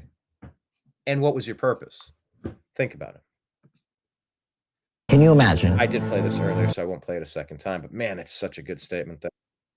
I'm talking. All right, here's Aubrey Shines from Real America's Voice talking about Barack Hussein Obama and where so many of these problems have. Full screen this, yeah. I'm talking about in the last 20 years, it came primarily through one guy and his organization, his Department of Justice, his attorney generals, none other than the famed Barack Hussein Obama. If you go back and study, you'll find out that this man right here was behind the lie of the Russian hoax. Yep. He fed it through Hillary Clinton, everyone. These things are well documented. This is why they're fighting desperately to keep a guy like the Attorney General from ever taking position over our FBI, rather, not our Attorney General, but over the Director of FBI, and that is Kash Patel. They don't want him there. Why? He's talked about issues like this. They don't want a Kash Patel to expose a Barack Obama, a Hillary Clinton. It's coming. Why? Because it would cause their momentum to probably crash and burn permanently. Barack Hussein Obama, outside of the accolades being the first black president, half-white president, he will go down as one of the most failed presidents ever. Why? He was inept and he was feckless. Yes, he was not, though. This is the debate I've had. God, go back. I've done shows for 14 years. Is Barack Hussein Obama inept and feckless, or is he a Manchurian candidate destroying America from the inside out? He knows exactly what he's doing. He's not the only person involved in it. There's a team of people. Bring it on, Kenneth. Yes. The entire Lord willing, the big lie of Barack Hussein Obama, Hillary Clinton, the Democrat Party, Joe Biden, 2020 election, all of it, COVID. What these demons have done in an attempt to ruin the United States, it actually goes beyond treason. I don't even know how you go beyond treason, but it's so much bigger than that. It's so much bigger than just playing politics. Oh, I want to see these people face the consequences of their criminality. Their bribery, their blackmail, their big lies, their indoctrination. It's brain damage what they've done to the American people to constantly push their fake racism, their fake division, all of their wacky bullshit. We're supposed to be Americans under one banner, working together and having a good time. They are the most divisive, destructive, toxic things that has ever infested America. Clinton, Biden, Obama, all of them. If these people don't see justice, then you have to question Trump.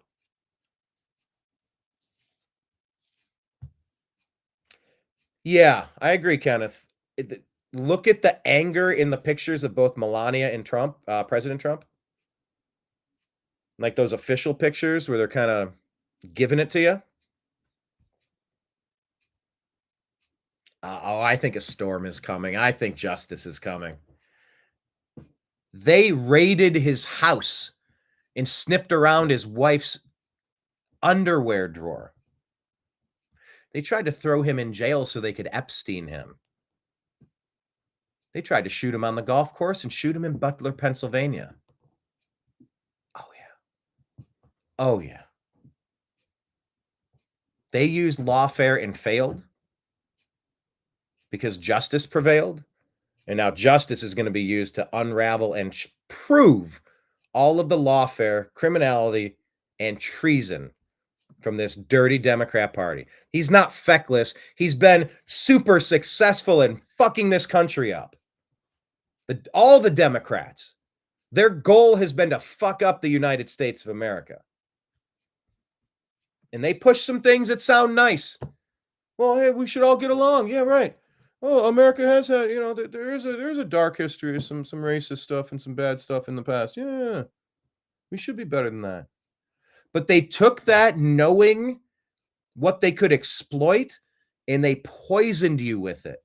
And they lied every single day about every single topic, giving you brain damage in the process. Make no mistake, if you've been a long-time listener of MSNBC or CNN, it gave you brain damage. The 2020 riots over George Floyd, who on video that nobody saw the beginning of that interaction, he's hyperventilating and having an overdose reaction from the moment a police officer knocks on the window of that vehicle. He overdosed. But they said it was because America's racist. You saw the knee on the neck. There's a laundry list of people who served in that department that said this is exactly how the Minnesota Police Department trained us. to detain somebody. Now, it looked bad, especially since he was unresponsive at a certain point. Oh, God, George Floyd, George Void. It looked like the knee was on the upper part of the shoulder. The neck part looked gross. But there were multiple forensic audits that were done, multiple autopsies. And the initial reports were that there was no structural damage done. There was no asphyxiation. He wasn't choked out. That move didn't deprive him of oxygen, which led to his death. That move didn't break his larynx or break his neck. None of what you saw that looked awful, it did. None of that killed him. Then after a lot of pressure, they came up with another report that gave them enough so that they could make sure that they got a guilty conviction. And the country burned anyway. And the Democrats were seen in every city tossing gasoline onto the fire because they thought it would hurt Trump. That's how divisive and destructive these people are. For the record, whether George Floyd was having an overdose or not, I didn't like the look of that. It looked like it was on his neck, and it looked like it was killing him. In a situation like that, if you're waiting to process somebody and you're waiting to handle a situation, there needs to be a way for the police to take cuffs, cuff the hands behind the back, cuff the ankles, and cuff the ankles to the hands. Let the person sit there. If there's an overdose, you do not want to have a knee anywhere near the neck because people will assume, oh, the cop killed that person. A way to attach, your hands are tied, you're handcuffed, and wrap them around the police wheel so you can't go anywhere outside of the police wheel. Police wheel touching the ground, hands cuffed. Your hands are now cuffed to the police wheel. You can tire yourself out all you want. I'm not even going to touch you. I'm not going to restrain you because I'm going to be accused of something bad. There are optics lessons that could be learned from that. The police had George Floyd detained, tried to put him freaking out while overdosing into the back of the cop car. This was over. You would have never known this guy's name, except for the fact that he was saying, I can't go back to jail. I can't go back to jail. I can't breathe. I can't do this. I can't go back to jail. I can't breathe. He was hyperventilating, having a panic attack / overdose. He was put in the back of the cop car, and he wiggled his way out the other open cop car door. The biggest mistake that was made that day was not closing the other door, because he would have been placed into the back of the car. The door would have closed. And if something would have happened, if he would have overdosed in the back seat, no cop presence would have been involved in that. It would have been a statistic. The autopsy would have proven that. But because Derek Chauvin acted according to 10 or 15 people, leave handcuffs in the bedroom, because 10 or 15 people from the Minnesota police force said, this is exactly how you trained us to detain somebody until we could. And of course, at some point he becomes unresponsive, and then you should just get off of him. Hands cuffed, ankles cuffed, wrap him around do a lasso and cuff that to the bottom, however long it takes for the medical team to arrive. You don't need to keep your knee on a spot that looks like it's killing a person. I mean, the optics alone almost mean Chauvin should have been found guilty. But the fact is, if you've never watched the beginning and middle part of that video and you've only seen the selectively edited parts, once Chauvin put his knee on the upper shoulder / neck area, you're missing out on the context of what happened in this story. But the point is, the Democrats took this one story and tried to burn America to the ground over it. Tried to say we're this horrible, racist nation because of this. The Democrats have caused brain damage to people, trying to say that they're all sorts of things. America being great is great for everybody. The Democrats, some Americans are more free than others. Some animals are more equal than others from 1984. So anyway, that was just a rant to say, I don't think Obama was feckless. I think he did exactly what his job was which was to, we are 5 days away from fundamentally transforming the United States into a Marxist hellhole. He unleashed such a deluge of legal precedent. Let me clarify one more point. I am against police abuse. Let this be radically clear. I am against police abuse, torture. I am against cruel and unusual punishments. I'm against that. Okay? I just saw a guy get arrested and put in the back of the cop car. And then that whole other chapter didn't need to happen. God, I wish they could have just closed the one door. He's like, don't put me in there, man. Don't put me in there. Don't put me in there, man. He was absolutely freaking out / overdosing. And the amount of fentanyl in his system seemed to suggest that he ingested it so that he wouldn't get arrested with it, and it killed him. Or a panic attack caused his heart to stop. The neck looked awful. I'm against police abuse. I was on Coast to Coast AM, the largest overnight talk radio show in the globe, on the globe, on our earth, railing against the Kelly Thomas beating from Ramos and Campione, who killed him as he called out to his father for help. This guy was a peaceful guy. You didn't need to do that to him. Floyd hadn't harmed anybody else. He didn't need to die either. I want, when people are detained, I don't want any excessive force.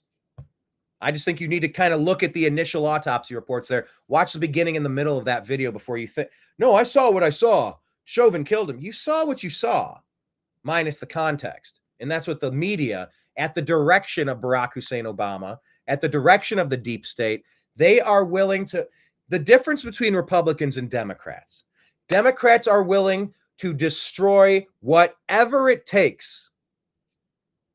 The Democrats are willing to destroy everything to acquire and contain and keep power and control. Whereas Republicans, conservatives, libertarians are constantly forced to have to sacrifice and risk everything in order to help run America in a way that will benefit Americans. That's the difference between the two parties. So was Obama feckless? Oh no, he was quite successful in destroying almost everything he touched. Against then candidate Donald J. Trump. I'm talking about. So there's the point. I really I'm talking about in the tangent, but it's an important point that needs to be said. Here we go. Here's Sarah Adams predicting what we'd see happen in 2025 in a podcast. Remember this one? How certain are you that we'll see something in 2025?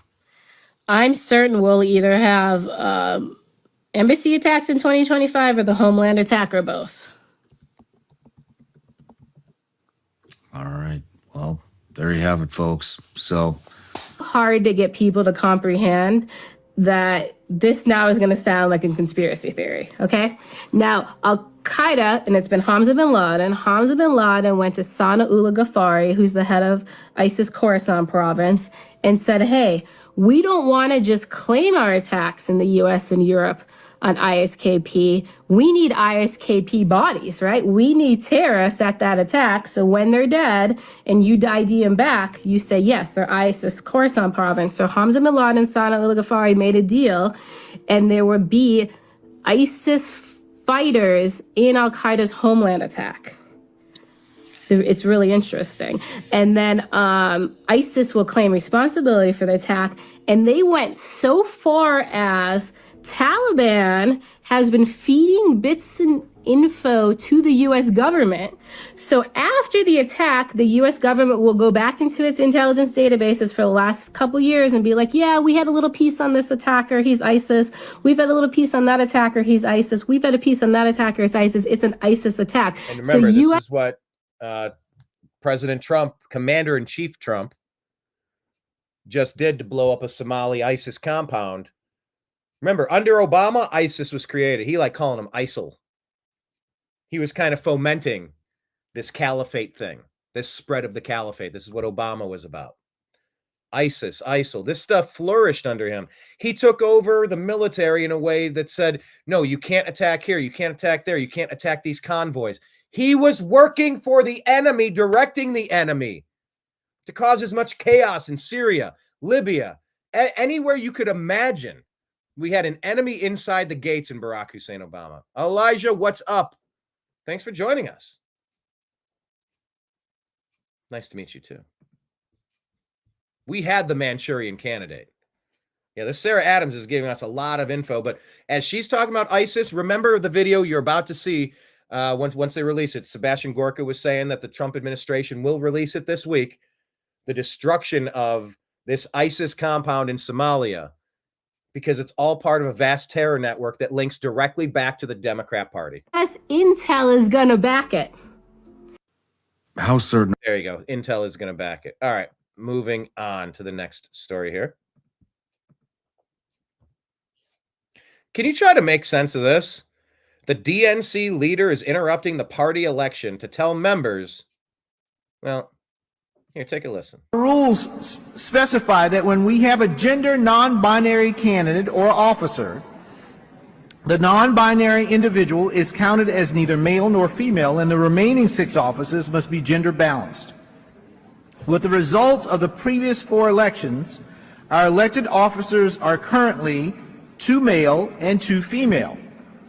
In order to be gender balanced, we must elect 1 male, 1 female, and 1 person of any gender. So again, this is what we have to do for this vice chair race. We have to elect 1 male, 1 female, and 1 person of any gender.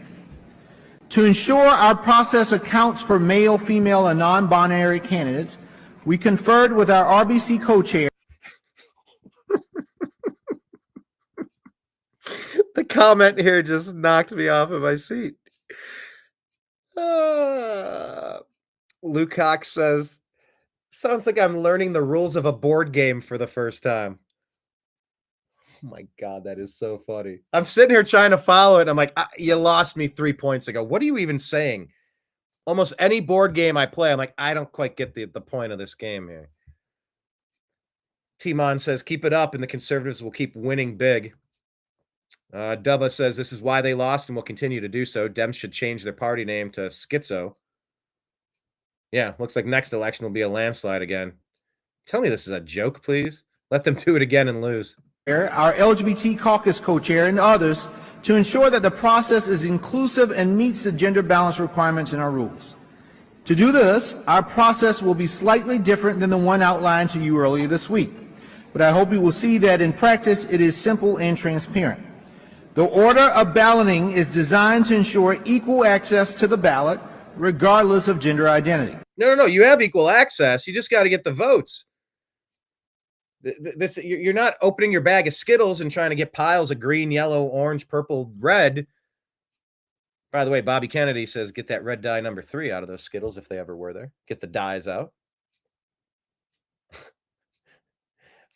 I don't understand this insanity and this hyper fixation that dirty Democrats have on identity. Nobody gives a shit who you're spending time with in the bedroom. Or the flying spaghetti monster that you worship from the sky, or the amount of melanin in your skin. We care if you're a good person, care if you're a cool person, care if you're a funny person, care if you're a talented person. All this other crap, it's crap. It is anti-American to focus on this crap. As we must elect a candidate of any gender as well as 1 male and 1 female vice chair, we will first ask members to elect a candidate of any gender on the first ballot. Any candidate, male, female, and non-binary, can be elected on that ballot. After a candidate is elected on the first ballot, we'll have 1 officer of the 3. So we will not. So then, is this making sense to anybody? We will know. This dude is struggling because it's complete balderdash. Gobbledygook. Consarn it.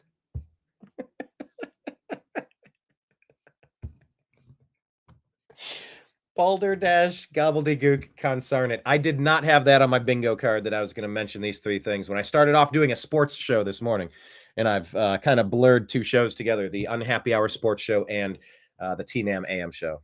Which position is filled of the one male, one female, and one vice chair of any gender? Our second ballot would also be for... This shit is still continuing. Bro, nobody understands what you're talking about. ...a candidate of any gender. Then our third ballot will be the third position that is remaining based on the two results. Either a male candidate if a candidate that is not male has not been elected, or a female candidate if a female has not been elected. Rules. I can't. This is how the Democrats prioritize their insane asylum. The rest of us just want to govern well, and make this country successful and safe. Anyway, speaking of successful and safe, Hamas has very little regard for that. There we are. Keith Siegel, I'll click on war crime under the Geneva Convention. Hamas has very little regard for that. There we are. Keith Siegel, he will soon be in the hands of the Red Cross and on his way to Israel. This is much less chaotic, it has to be said, than what we saw it was quicker, much quicker than much faster, much less kind of involving. So apparently, the mediators, crowds. after what happened on Thursday, have told they were Hamas that yes, many war crime under the Geneva Convention. All right, so this is the first time from Snowflake Tears, the first time the world has seen 65-year-old Keith Siegel of North Carolina alive for the first time. Hamas kidnapped him, kept him hostage for 15 months, and it took the fear of a Trump presidency to get him released. Welcome back, brother. Welcome back. Screw these people. These never get old for me, where it's Barron Trump talking to his dad, President Donald John Trump. Do you just get the feeling that Barron Trump is going to be a future president of the United States? He's about 18 or something. You have to be 35. So like once he doubles his lifespan, he's going to inevitably be the president. Something about Eric Trump and Donald Trump Jr. Tiffany Trump. I don't think it's their path. I think there's too much of that cake is already baked, if you will. But this Barron Trump, he grew up in this. The last 8 years, if he's 18, from 10 years on, 9 years on, 9 years old. He's kind of been groomed for this. It feels like it is the next thing happening here. Brokeback Patriot says, I love the okay father. The father memes where it's Barron Trump saying, okay, father. It almost sounds like a robot. Okay, father. Now remove the TQ. Because that has happened. LGB is what it's called now. LGB. Gulf of America, LGB. These other letters are gone. And it's LGB. That's an interesting change. Pop Crave says the State Department website has removed TQI plus from its section on travel advice for travelers, and now it's just LGB. By the way, the plus refers to child abusers or MAPs, minor attracted people. No, they're called pedos, and there's a special place. No, don't say the chipper. There's a special place in hell for anyone that's going to harm a child. So they've gone back to what it used to be, LGB. Straightforward. This meme. So you're just going to remove the TQ? Yes. And normal gays are going, no, thank you. I'm okay. No TQ, please. And then there's others. Yeah, so this is LGB travelers. Look, the Department of State, it's something you need to know. LGB travelers can face special challenges abroad. By the way, many of these are from the Barack Hussein Obama nations that he loved importing into Europe and America so much. These Middle Eastern nations that don't tolerate this lifestyle.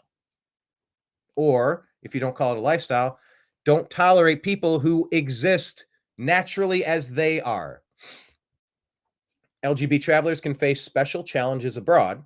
Laws and attitudes in some countries may affect safety and ease of travel. Many countries do not recognize same-sex marriage. Many countries also do not recognize the X gender marker on passports and do not have the IT systems at ports of entry that can accept sex markers other than female and male. About 70 countries still consider consensual same-sex relations a crime. In some of these countries, individuals who engage in same-sex sexual relations may face severe punishments. So that's something that happened. And it's just funny to think, okay, Father, now remove the TQ. Mindy Robinson reporting this. Don't know if this is accurate. CBS News? No, see, Mindy Robinson is reporting this. Hang on, let me check X. I'm going to type in helicopter pilot identity because I don't want to. Hang on, let's do Black Hawk pilot identity. This needs to be released. Did it already come out? Fear the Beard says when Trump said DEI was to blame, he already knew the identity of the Black Hawk pilot was a lesbian woman. Given the record of lesbians in positions of responsibility over recent months, it appears to be a fair conclusion. I can't jump to that. I can't repeat that. The reaction of the entire internet community when they learned the identity of the female Black Hawk pilot and her rich DEI background.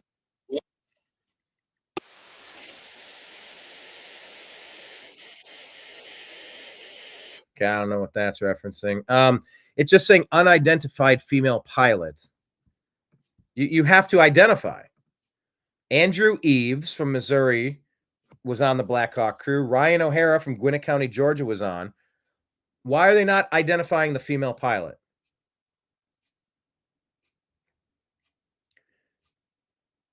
At the request of the family, the name of the third soldier will not be released at this time. It's not up to the family.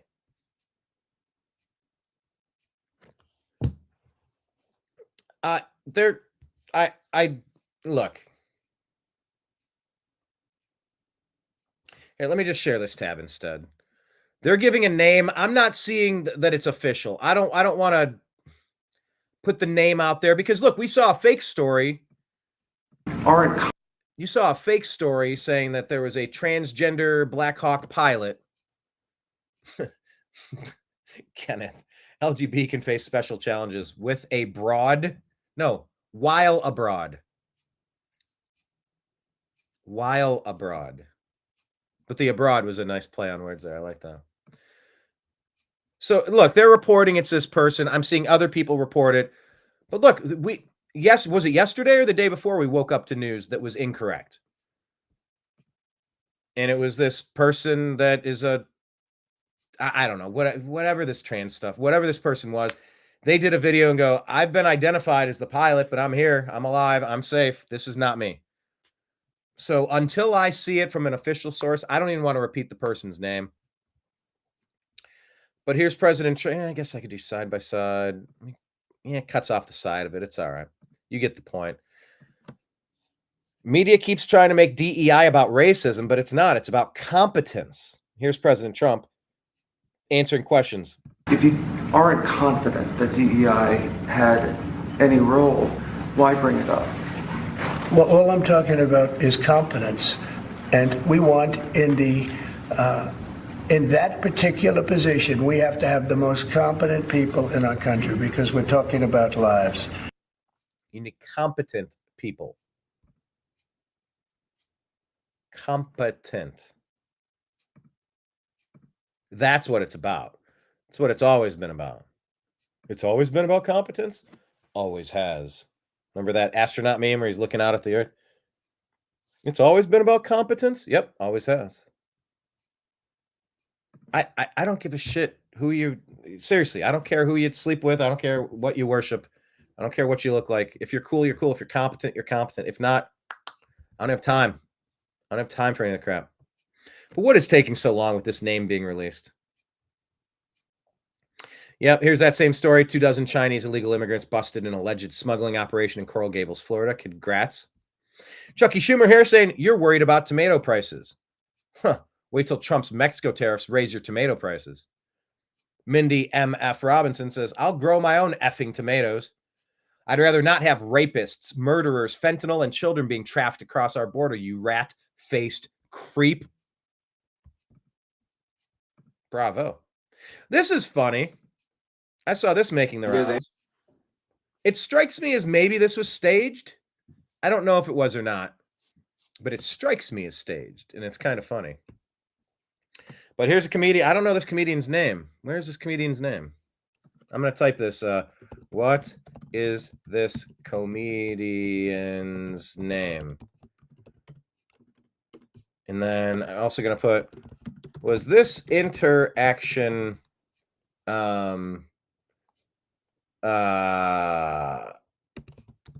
fabricated as a skit, or was this the natural byproduct of doing legitimate crowd work? It almost seems a little too perfect, and I can't see the other guy participating, so I just have questions. Anyway, check this one out from Right-Winged Angel. Anxious? What do you do? Unemployed. Yeah. Are you guys anxious? Yeah. What do you do? Unemployed? He goes, well, yeah, sure. Yeah, sure. That would make me anxious as well. What did you do before? Worked for the DNC. Yeah, they're cutting jobs right now, I'll tell you that. What'd you do before? He worked at the DNC.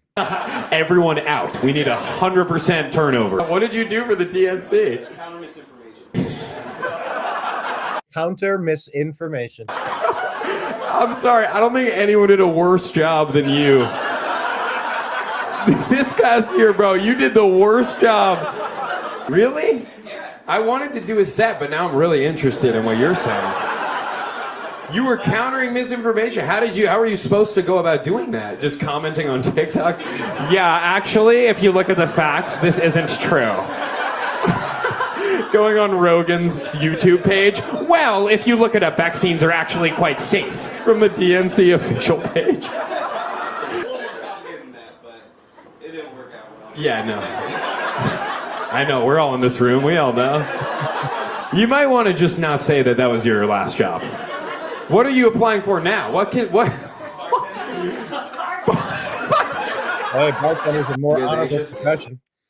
Anyway, that was kind of funny. I'm questioning the legitimacy of it. It seems a little staged, but it's a bit of a funny skit, so check it out. Yeah, here's Bernie Sanders. This is telling. Bernie got absolutely roasted this week for being such a shill. In the first 2 weeks of his presidency, Donald Trump fired government watchdogs. Thank God. Allowed drilling along our coastlines. Thank God. Pardoned violent insurrectionists. Don't use that insurrection word. Not a single shot was fired from those people. Don't do that ever again. You're a clown, Bernie. Don't ever repeat that insurrectionist word. You're a clown. And anybody else out there, just do yourself a favor. Don't use the word insurrectionist. You make yourself sound stupid. You can if you want. But it makes you feel really stupid. It makes you sound really stupid. Other people can feel your stupidity when they hear you say insurrection. When you say misinformation, disinformation. Don't do that. Suspended all foreign aid. Oh, yeah, he suspended all foreign aid. Dude, this is like a commercial. This is a commercial for why Trump is kicking ass and why Trump is the best president we've had in our lifetimes. Argue me, bro. Who's been a better president? Question of the day. Here, let me type this in the thing. I'll just spell it. Question of the day. Who is the best president of your lifetime? We'll pin that one. Yeah, President Trump is the best president in my lifetime. And tried to cut off virtually all federal funding. Yes, cutting off federal funding and foreign aid piracy payments. Oh, yeah. So, how do we go forward? How do we go forward? There you go. Now they're playing the Trump YMCA dance, and he's dancing. He's doing the... What's he doing with it? A little this, a little that, a little that.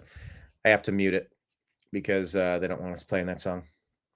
Anyway, officially so tired. That's a good account. And finally, I think the last thing I had on the... You know what? I will buzz through X as well because there's a couple of stories there, but this is the last one I had.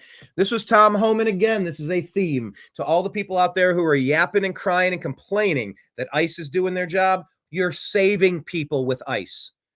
You're not harming people. You're saving people. Oh, where's the volume? There we go. Who picks them up? This is who picks them up. This is who lures them out on the internet, and they disappear, or they get raped, and their life's changed forever. And he shouldn't even be here, but he's doing this. But they don't raise their hand and say, hey, there's somebody that doesn't even have the right to be here that's preying upon our children, and they don't tell you about it. Exactly. And this governor, Governor Pritzker, and the mayor, they want to vilify the men and women of ICE. ICE saved children today. ICE saved children today. And it makes me angry. Governor Pritzker the other day went on the internet, social media, saying ICE was attacking our elementary school. He's scaring children. He's scaring the neighborhood, putting fear in the community. We're doing the exact opposite. We're saving children. Every sexual predator. Yes, they are putting fear into the community, just like the Democrats always do. Like I said with George Floyd. They try to convince you, oh, America's a racist place because this guy overdosed and it looked bad. It looked like he was killed by this cop. Oh, America's an evil place. Trump, racist, racist, Trump, racist, Trump, racist. They just saw an opportunity to run with the Floyd story and they ran with it. And it's been non-stop. Racist, misogynist, homophobic, Islamophobic, this phobic, that phobic, that phobic. Wah. No, it's just prioritizing America and Americans. That's a good thing. You're helping kids. We arrest means more safe children. So God bless the men with ICE. As you've seen today, we're not sweeping neighborhoods. This is a target enforcement operation. We spend a lot of time investigating these people. We know exactly who we're looking for. So it's a target enforcement operation. It's the right thing to do. Well, let's talk about how methodical this was, because you guys had this monster on the list. And they've been sitting on this guy for 2 or 3 days to try to get where he was and his pattern, and you were actually able to ping his cell phone and get him on the move so he could be picked up on the street rather than if he got to his dwelling, wherever that is, and got behind a closed door, then he could have sat there and you didn't have the right to go in and get him. If he sits behind that door, right?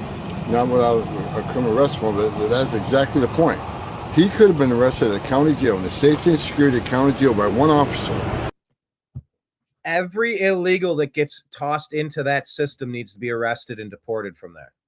That's the way you filter your water from pollutants. Rapists and murderers can go to hell. They don't need to go to Chicago. Right. But we spent hundreds of hours to investigate him, try to find out where he is, and we did find him. It takes a whole team for officer safety to arrest him. Right. It's not efficient. We could arrest many more criminals if you let us in the jail. It's a lot harder to find these guys out in the public. These guys don't want to be found. They're in the wind. It takes a lot of investigative work to find them. Let us in the jail. Don't let them hit the street. It saves officers time. It's safer for the community. It's safer for the alien. It's safer for the officer. But spending hundreds of hours of investigation to find this guy when we could have got him in 5 minutes at the Cook County Jail. Okay, tell me. I mean, is it time to arrest Pritzker? Pritzker goes on social media. ICE is attacking our elementary schools. He's scaring children. He's scaring neighborhood children. No, they're going after sexual predators, protecting kids. You asshole. Tell me under where they go. Anyway, that was the end of that. Okay. Make sure you're following the New American Media on Instagram. We are the New American Media because the old American Media failed. All right, let me switch over to X. There's a couple of things I wanted to talk about that are breaking. Of course, obviously, today's show started with the NBA trade. Luka Doncic, MVP candidate, 25 in the prime of his career, being shipped to go play alongside LeBron James and the Los Angeles Lakers, being sent back over as a first-round draft pick, and Anthony Davis. Just a wild scene. Wild scene. Yeah, this person, Philip Terzian, I have to say I'm intrigued. Am I sharing the right screen? No, I'm not. Thank you for double checking.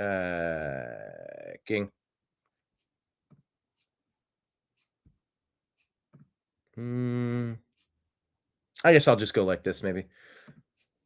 Philip Terzian saying, I have to say that I'm intrigued by the complete lack of interest in the press about the identity of the Black Hawk pilot. The Army issues a pronouncement at the request of the family. The name of the third soldier will not be released at this time. And well, there's that. Yeah, it by refusing to name the Black Hawk pilot, they're fueling more conspiracy theories and mistrust. Release the name. Oh, okay. So this is kind of the flame war with Trudeau. They're going back and forth now.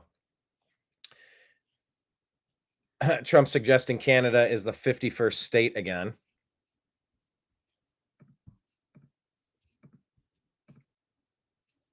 President Trump from his Truth Social says we pay hundreds of billions of dollars to subsidize Canada. Why? There's no reason. We don't need anything they have. We have unlimited energy, should make our own cars, and have more lumber than we could ever use. Without this massive subsidy, Canada ceases to exist as a viable country. Harsh but true. Therefore, Canada should become our cherished 51st state. Much lower taxes and far better military protection for the people of Canada. And no tariffs.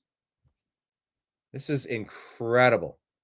And yeah, POTUS, we don't want the socialist shithole that is Canada. It would drag us down.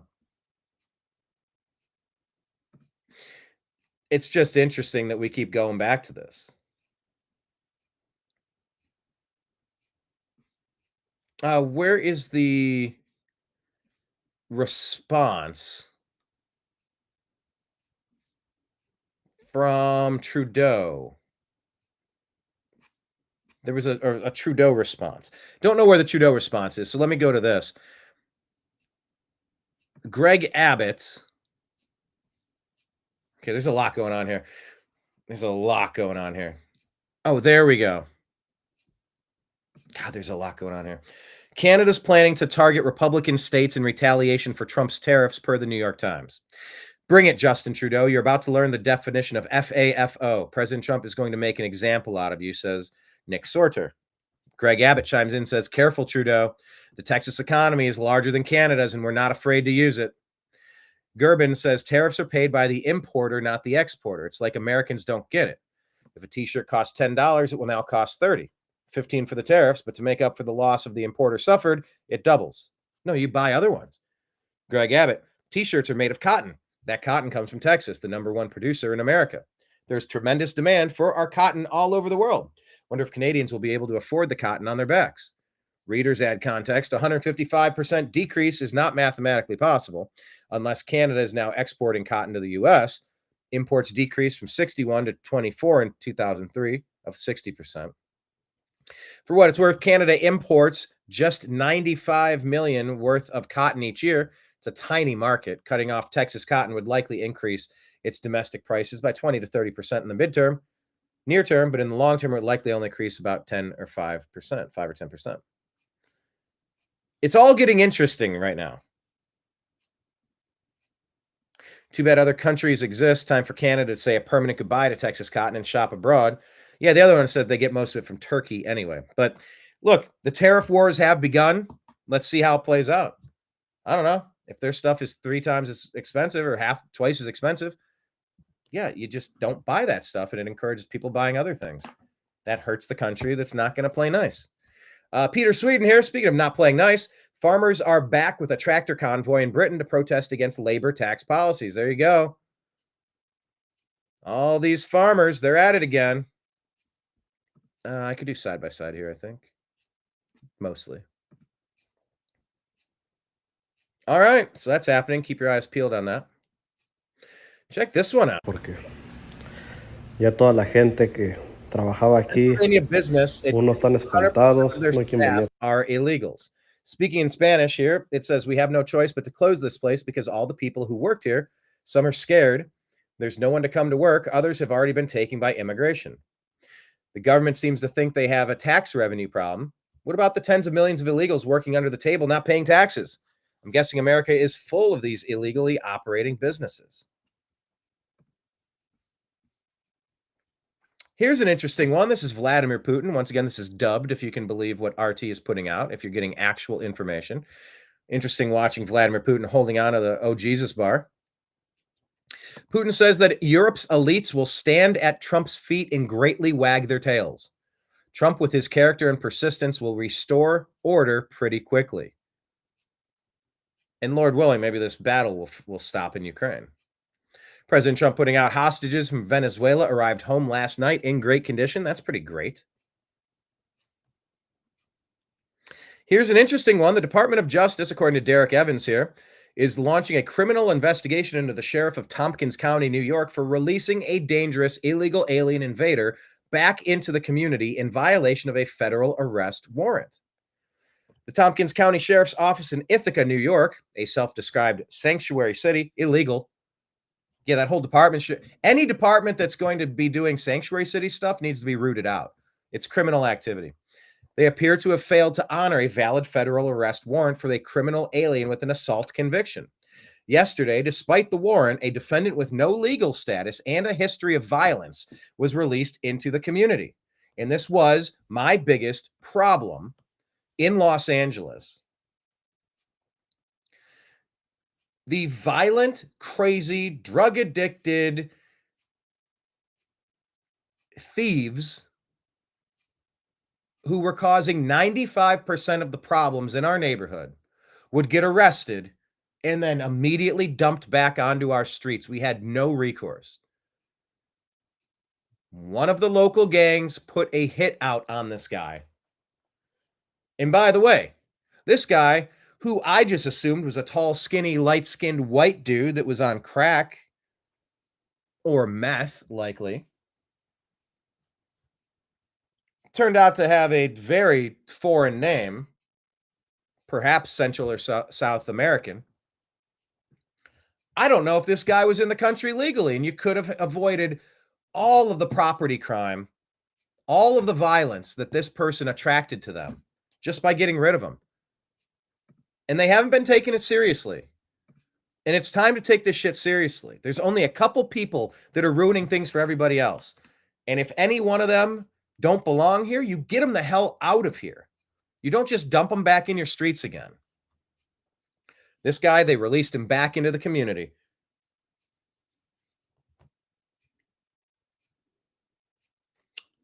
Federal agents risked their safety and pursued the defendant in unsafe conditions. And today they were successful in recapturing the defendant. I applaud the U.S. Attorney's commitment to investigate these circumstances for potential prosecution and the efforts of the agents who were able to arrest the defendant under wholly avoidable circumstances, Acting Deputy AG Emerald Bove said. Send a message to the rest of these illegal sympathizers by making an example out of him.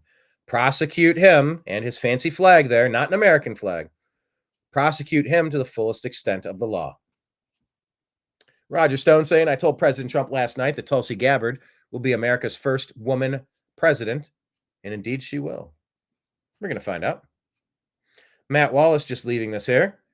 It looks like an intentional attack on the bridge, intentional attack on the American infrastructure in Baltimore. As we see these boat attacks, airline attacks, makes you wonder. I won't play you this because it's painful to listen to. This woman is so happy and praising God after Florida police saved her from being raped by an illegal immigrant who applied for asylum just one day earlier. This guy can go to hell. Straight to Gitmo. Do not pass go. Do not pass collect $200. Donald Trump saying it's so good to have the Venezuela hostages back home, and very important to note that Venezuela has now agreed to receive back into their country all Venezuelan illegal aliens who were encamped in the United States, including gang members of Tren de Aragua. Venezuela has further agreed to supply the transportation back. We are in the process of removing record numbers of illegal aliens from all countries, and all countries have agreed to accept these illegal aliens back. Furthermore, record numbers of criminals are being removed from our country, and the border numbers are the strongest they have been since the first Trump administration. Check this out. This is a new large protest in National City, California, with hundreds of people waving Mexican flags, turning violent as some start vandalizing property. The protesters appear to love Mexico enough to wave the flag. Where'd it go? Wave the flags, but not enough to live there since considering they're 15 minutes from the border. The protesters blocked traffic and lashed out against Trump deportation policies against illegal alien invaders. Police were forced to break up the protest after deeming it unlawful. So why weren't they all processed for deportation? That's my question. Nick is on it. What does Nick say? DHS needs to assemble strike teams, have them on standby to immediately descend to these violent protests and round them all up. The deportation numbers will go up quickly. And it has the potential to be cheap too. Look at that. National City is less than a quarter tank of gas from Mexico. Yeah, they should have held him right where they protested. Tom Homan would have appreciated the ease of capture. Good point, Colin Rugg. Imagine American citizens protesting on the other side of the border in Mexico about how great America is when they can just cross to the other side and be in that country. Make it make sense. Yeah, China makes the chemicals for fentanyl that kills Americans, and they just got a 10% tariff. Mexico turns the Chinese chemicals into the fentanyl that kills Americans. And to the border where these drugs and illegal aliens are trafficked into the U.S., that's Mexico. And guess what? They just got a 25% tariff because of it. Canada, also the border where these drugs and illegal aliens are trafficked into the U.S., they got 25% tariff. And energy imports will be tariffed at 10%. Putting the American people first is not just a slogan, it's a call to action. We're securing our border, stopping the flow of fentanyl, and we're making America safe again. That's from Byron Donalds. Here you go. Panic is setting in. This is so overdue, the New American Media says. So excited to see the whole corrupt house of deep state Democrat cards come tumbling down. FBI officials are being told to resign or be fired. Clandestine says panic is setting in. Psaki on MSNBC is saying that she's crying about the ongoing Trump purge at the FBI. We've been waiting many years to see a headline like this. Trump is draining the swamp as we speak. It's happening. Doge has just gained access to the U.S. Treasury system, according to Wall Street Apes. This is going to be insane. The previous Treasury Secretary, Janet Yellen, was bribed by Wall Street, making over $7 million in speaking fees. She also openly worked with the U.S. taxpayer funds to build China's economy. Janet Yellen encourages using federal funds for the building of the Chinese economy. Who have these people been working for? I think that's very clear. Doge is going to find some insane corruption. Here's another one. This is Mila Joy and then being amplified by Tim Pool. Email from John Brennan confirms that the 51 intelligence agents who signed the infamous letter solely to give Biden the ability to lie to Americans in order to be elected, and these 51 need to be prosecuted. They stole 2020. They called it fortifying the election. Just a nice reminder. Remember when Pete Buttigieg pretended he rode his bike to work at the Department of Transportation every day to save the planet? Remember when he got caught being dropped off by a gas-guzzling SUV a few blocks away so he could ride his bike the rest of the way? Their entire administration was a cheap fake. Remember that. Remember when this crash happened, another airline on just a few days ago, January 29th. We're not talking about this enough. All of these airline attacks, all of these car attacks. This is following the following day, a Boeing plunged mid-flight, injuring 40 people. The day after, Flight 5432 got hit by a Black Hawk helicopter. Now a plane nosedived at speed into residential Philadelphia. Surely you must be a little suspicious by now. Yes, I want to check the software. I want to know how much China has on the software of all of these vehicles that are going down. I want to know about the pilots. One bad dude here shares this picture. Here's President Trump on Mount Rushmore. Look, I think it's time to put him there now. Why not? It finally feels like we have somebody running America that gives a shit about America, and I'm happy about it. This is a Trump video that you can watch, Trump 2024 film. Wall Street Ape says it took less than 2 weeks for Donald Trump to completely turn our country around and bring American people pride and optimism for the future. It's time to add the greatest president of all time to Mount Rushmore, Donald Trump. All right. And that is where I'm going to pause right now.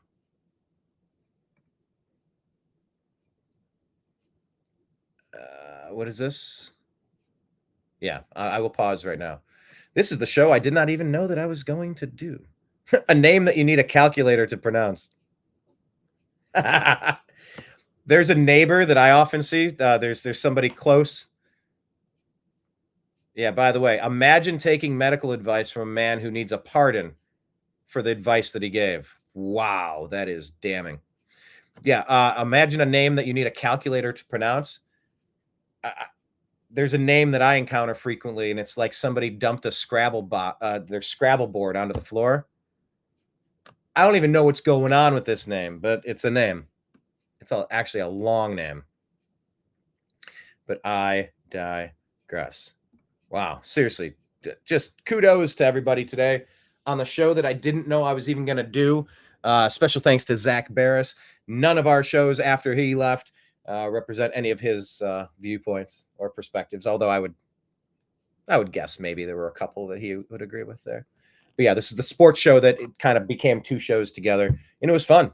I'm glad we did this. I've been meaning to. I wanted to yesterday. I just had other things to do, and now I just knocked out this one. So, geez Louise, good stuff. Thank you, everybody. Kenneth and Jessica and the newcomers that jumped in. Appreciate you joining us today. Please hit like. Please hit subscribe. Share our content. We're on Spotify and Apple Music, the Unhappy Hour Sports Show, and the Agree to Disagree Show. YouTube, we have two channels, the Unhappy Hour Sports Show and the New American Media. On Rumble, we have the New American Media. On patreon.com/the New American Media, you could sign up to buy us a cup of coffee or a whole bunch more each month. We appreciate everybody doing that. On X, we have 4 X accounts. One is called TNAM Football, TNAM for the New American Media, TNAM Football. That's the show Strictly Football that I do with Mike Barra. It's a good time. Check it out. Did a show about the upcoming Super Bowl. Check out Browns Family Doc. Browns Family Doc. That's the Cleveland Browns documentary that I made when we had a parody parade and protest for the perfect winless season. We have the Unhappy Hour _ That is our X feed for the Unhappy Hour Sports Show.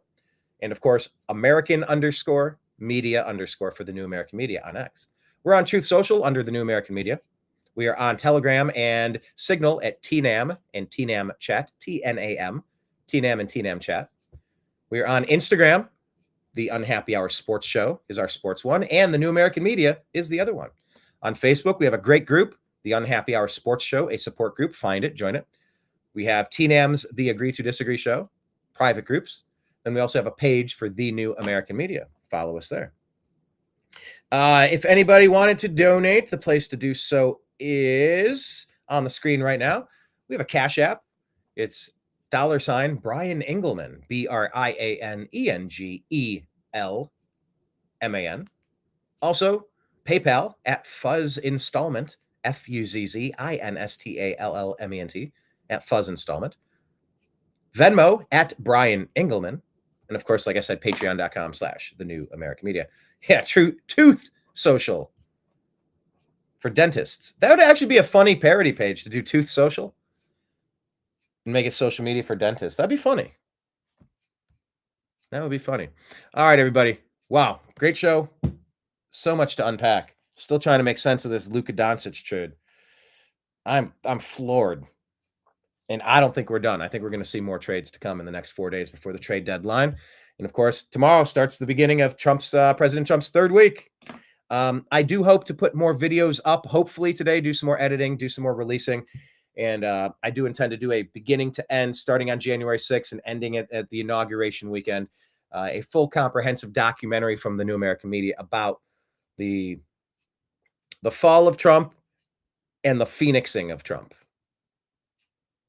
4 years ago, did you think President Trump could ever be president again after the insurrection, where President Trump called for his people to be peaceful and patriotic, but then they tried to turn it into an insurrection? It wasn't. To becoming president again. It's just hard to imagine. But I want to put a documentary together that could say, look, this is how this time in history panned out. And I want to be honest about these fake Russian documents, the attempts from Obama to frame and kill President Trump. Yeah, I think the Obama deep state with Biden, they definitely tried to kill President Trump, either throwing him in jail for the rest of his life, effectively killing his political chances, or maybe infiltrating the Secret Service to allow one of their assets a perfect clean shot to take President Trump out, and he got lucky by missing it. Or to Epstein Trump once you threw him in jail on some trumped up charge.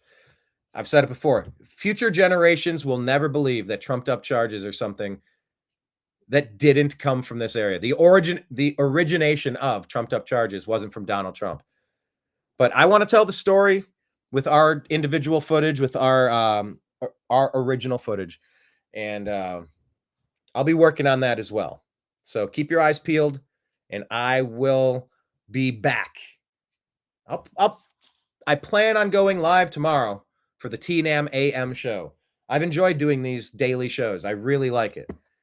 I've always felt that doing 2 agree to disagree shows on Tuesday and Thursday, usually with Blake Wally, I do love doing those shows, and I like the interplay. Blake brings different perspectives and different stories and stuff to the table, and I play well off that. But I always feel like, man, by the time we get to a Tuesday show, we've missed the news on Thursday night, Friday, Saturday, Sunday, Monday. That's 5 days in between shows. And so, yeah, I am hoping. Wait, who's Brian Jr.? I want to name my kid Homer Jr. His friends can call him Hoju. His friends can call him Hoju. All right, who's Brian Jr. facing a bright future? I do this so that everybody can have a brighter future. I do this because I'm sick of the bullshit. I'm sick of failure. I'm sick of corruption and crime and people just being bums. Pirates, thieves, stealing from us to intentionally destroy where we're at. His friends can call him Hoju. Yes, I know kind of schedule's a little off for the morning shows, but yeah, I would like to theoretically keep these Tuesday, Thursday agree to disagree shows as long as it makes sense for both Blake and I. Maybe at some point we would change it to doing nighttime shows that could work maybe a little better for both of us. But for now, I'm doing what I'm doing. Keep your eyes peeled for a morning show tomorrow that should wrap by noon, as early as possible. Still trying to lock in a solid beginning point for the show. I don't have that yet, but keep your eyes peeled. Hopefully we can reach that soon. All right, I'm going to sign out. For everybody out there in the TNAM universe, thanks for watching. I appreciate you. I love you. And we'll talk to you again soon. Take care. Peace.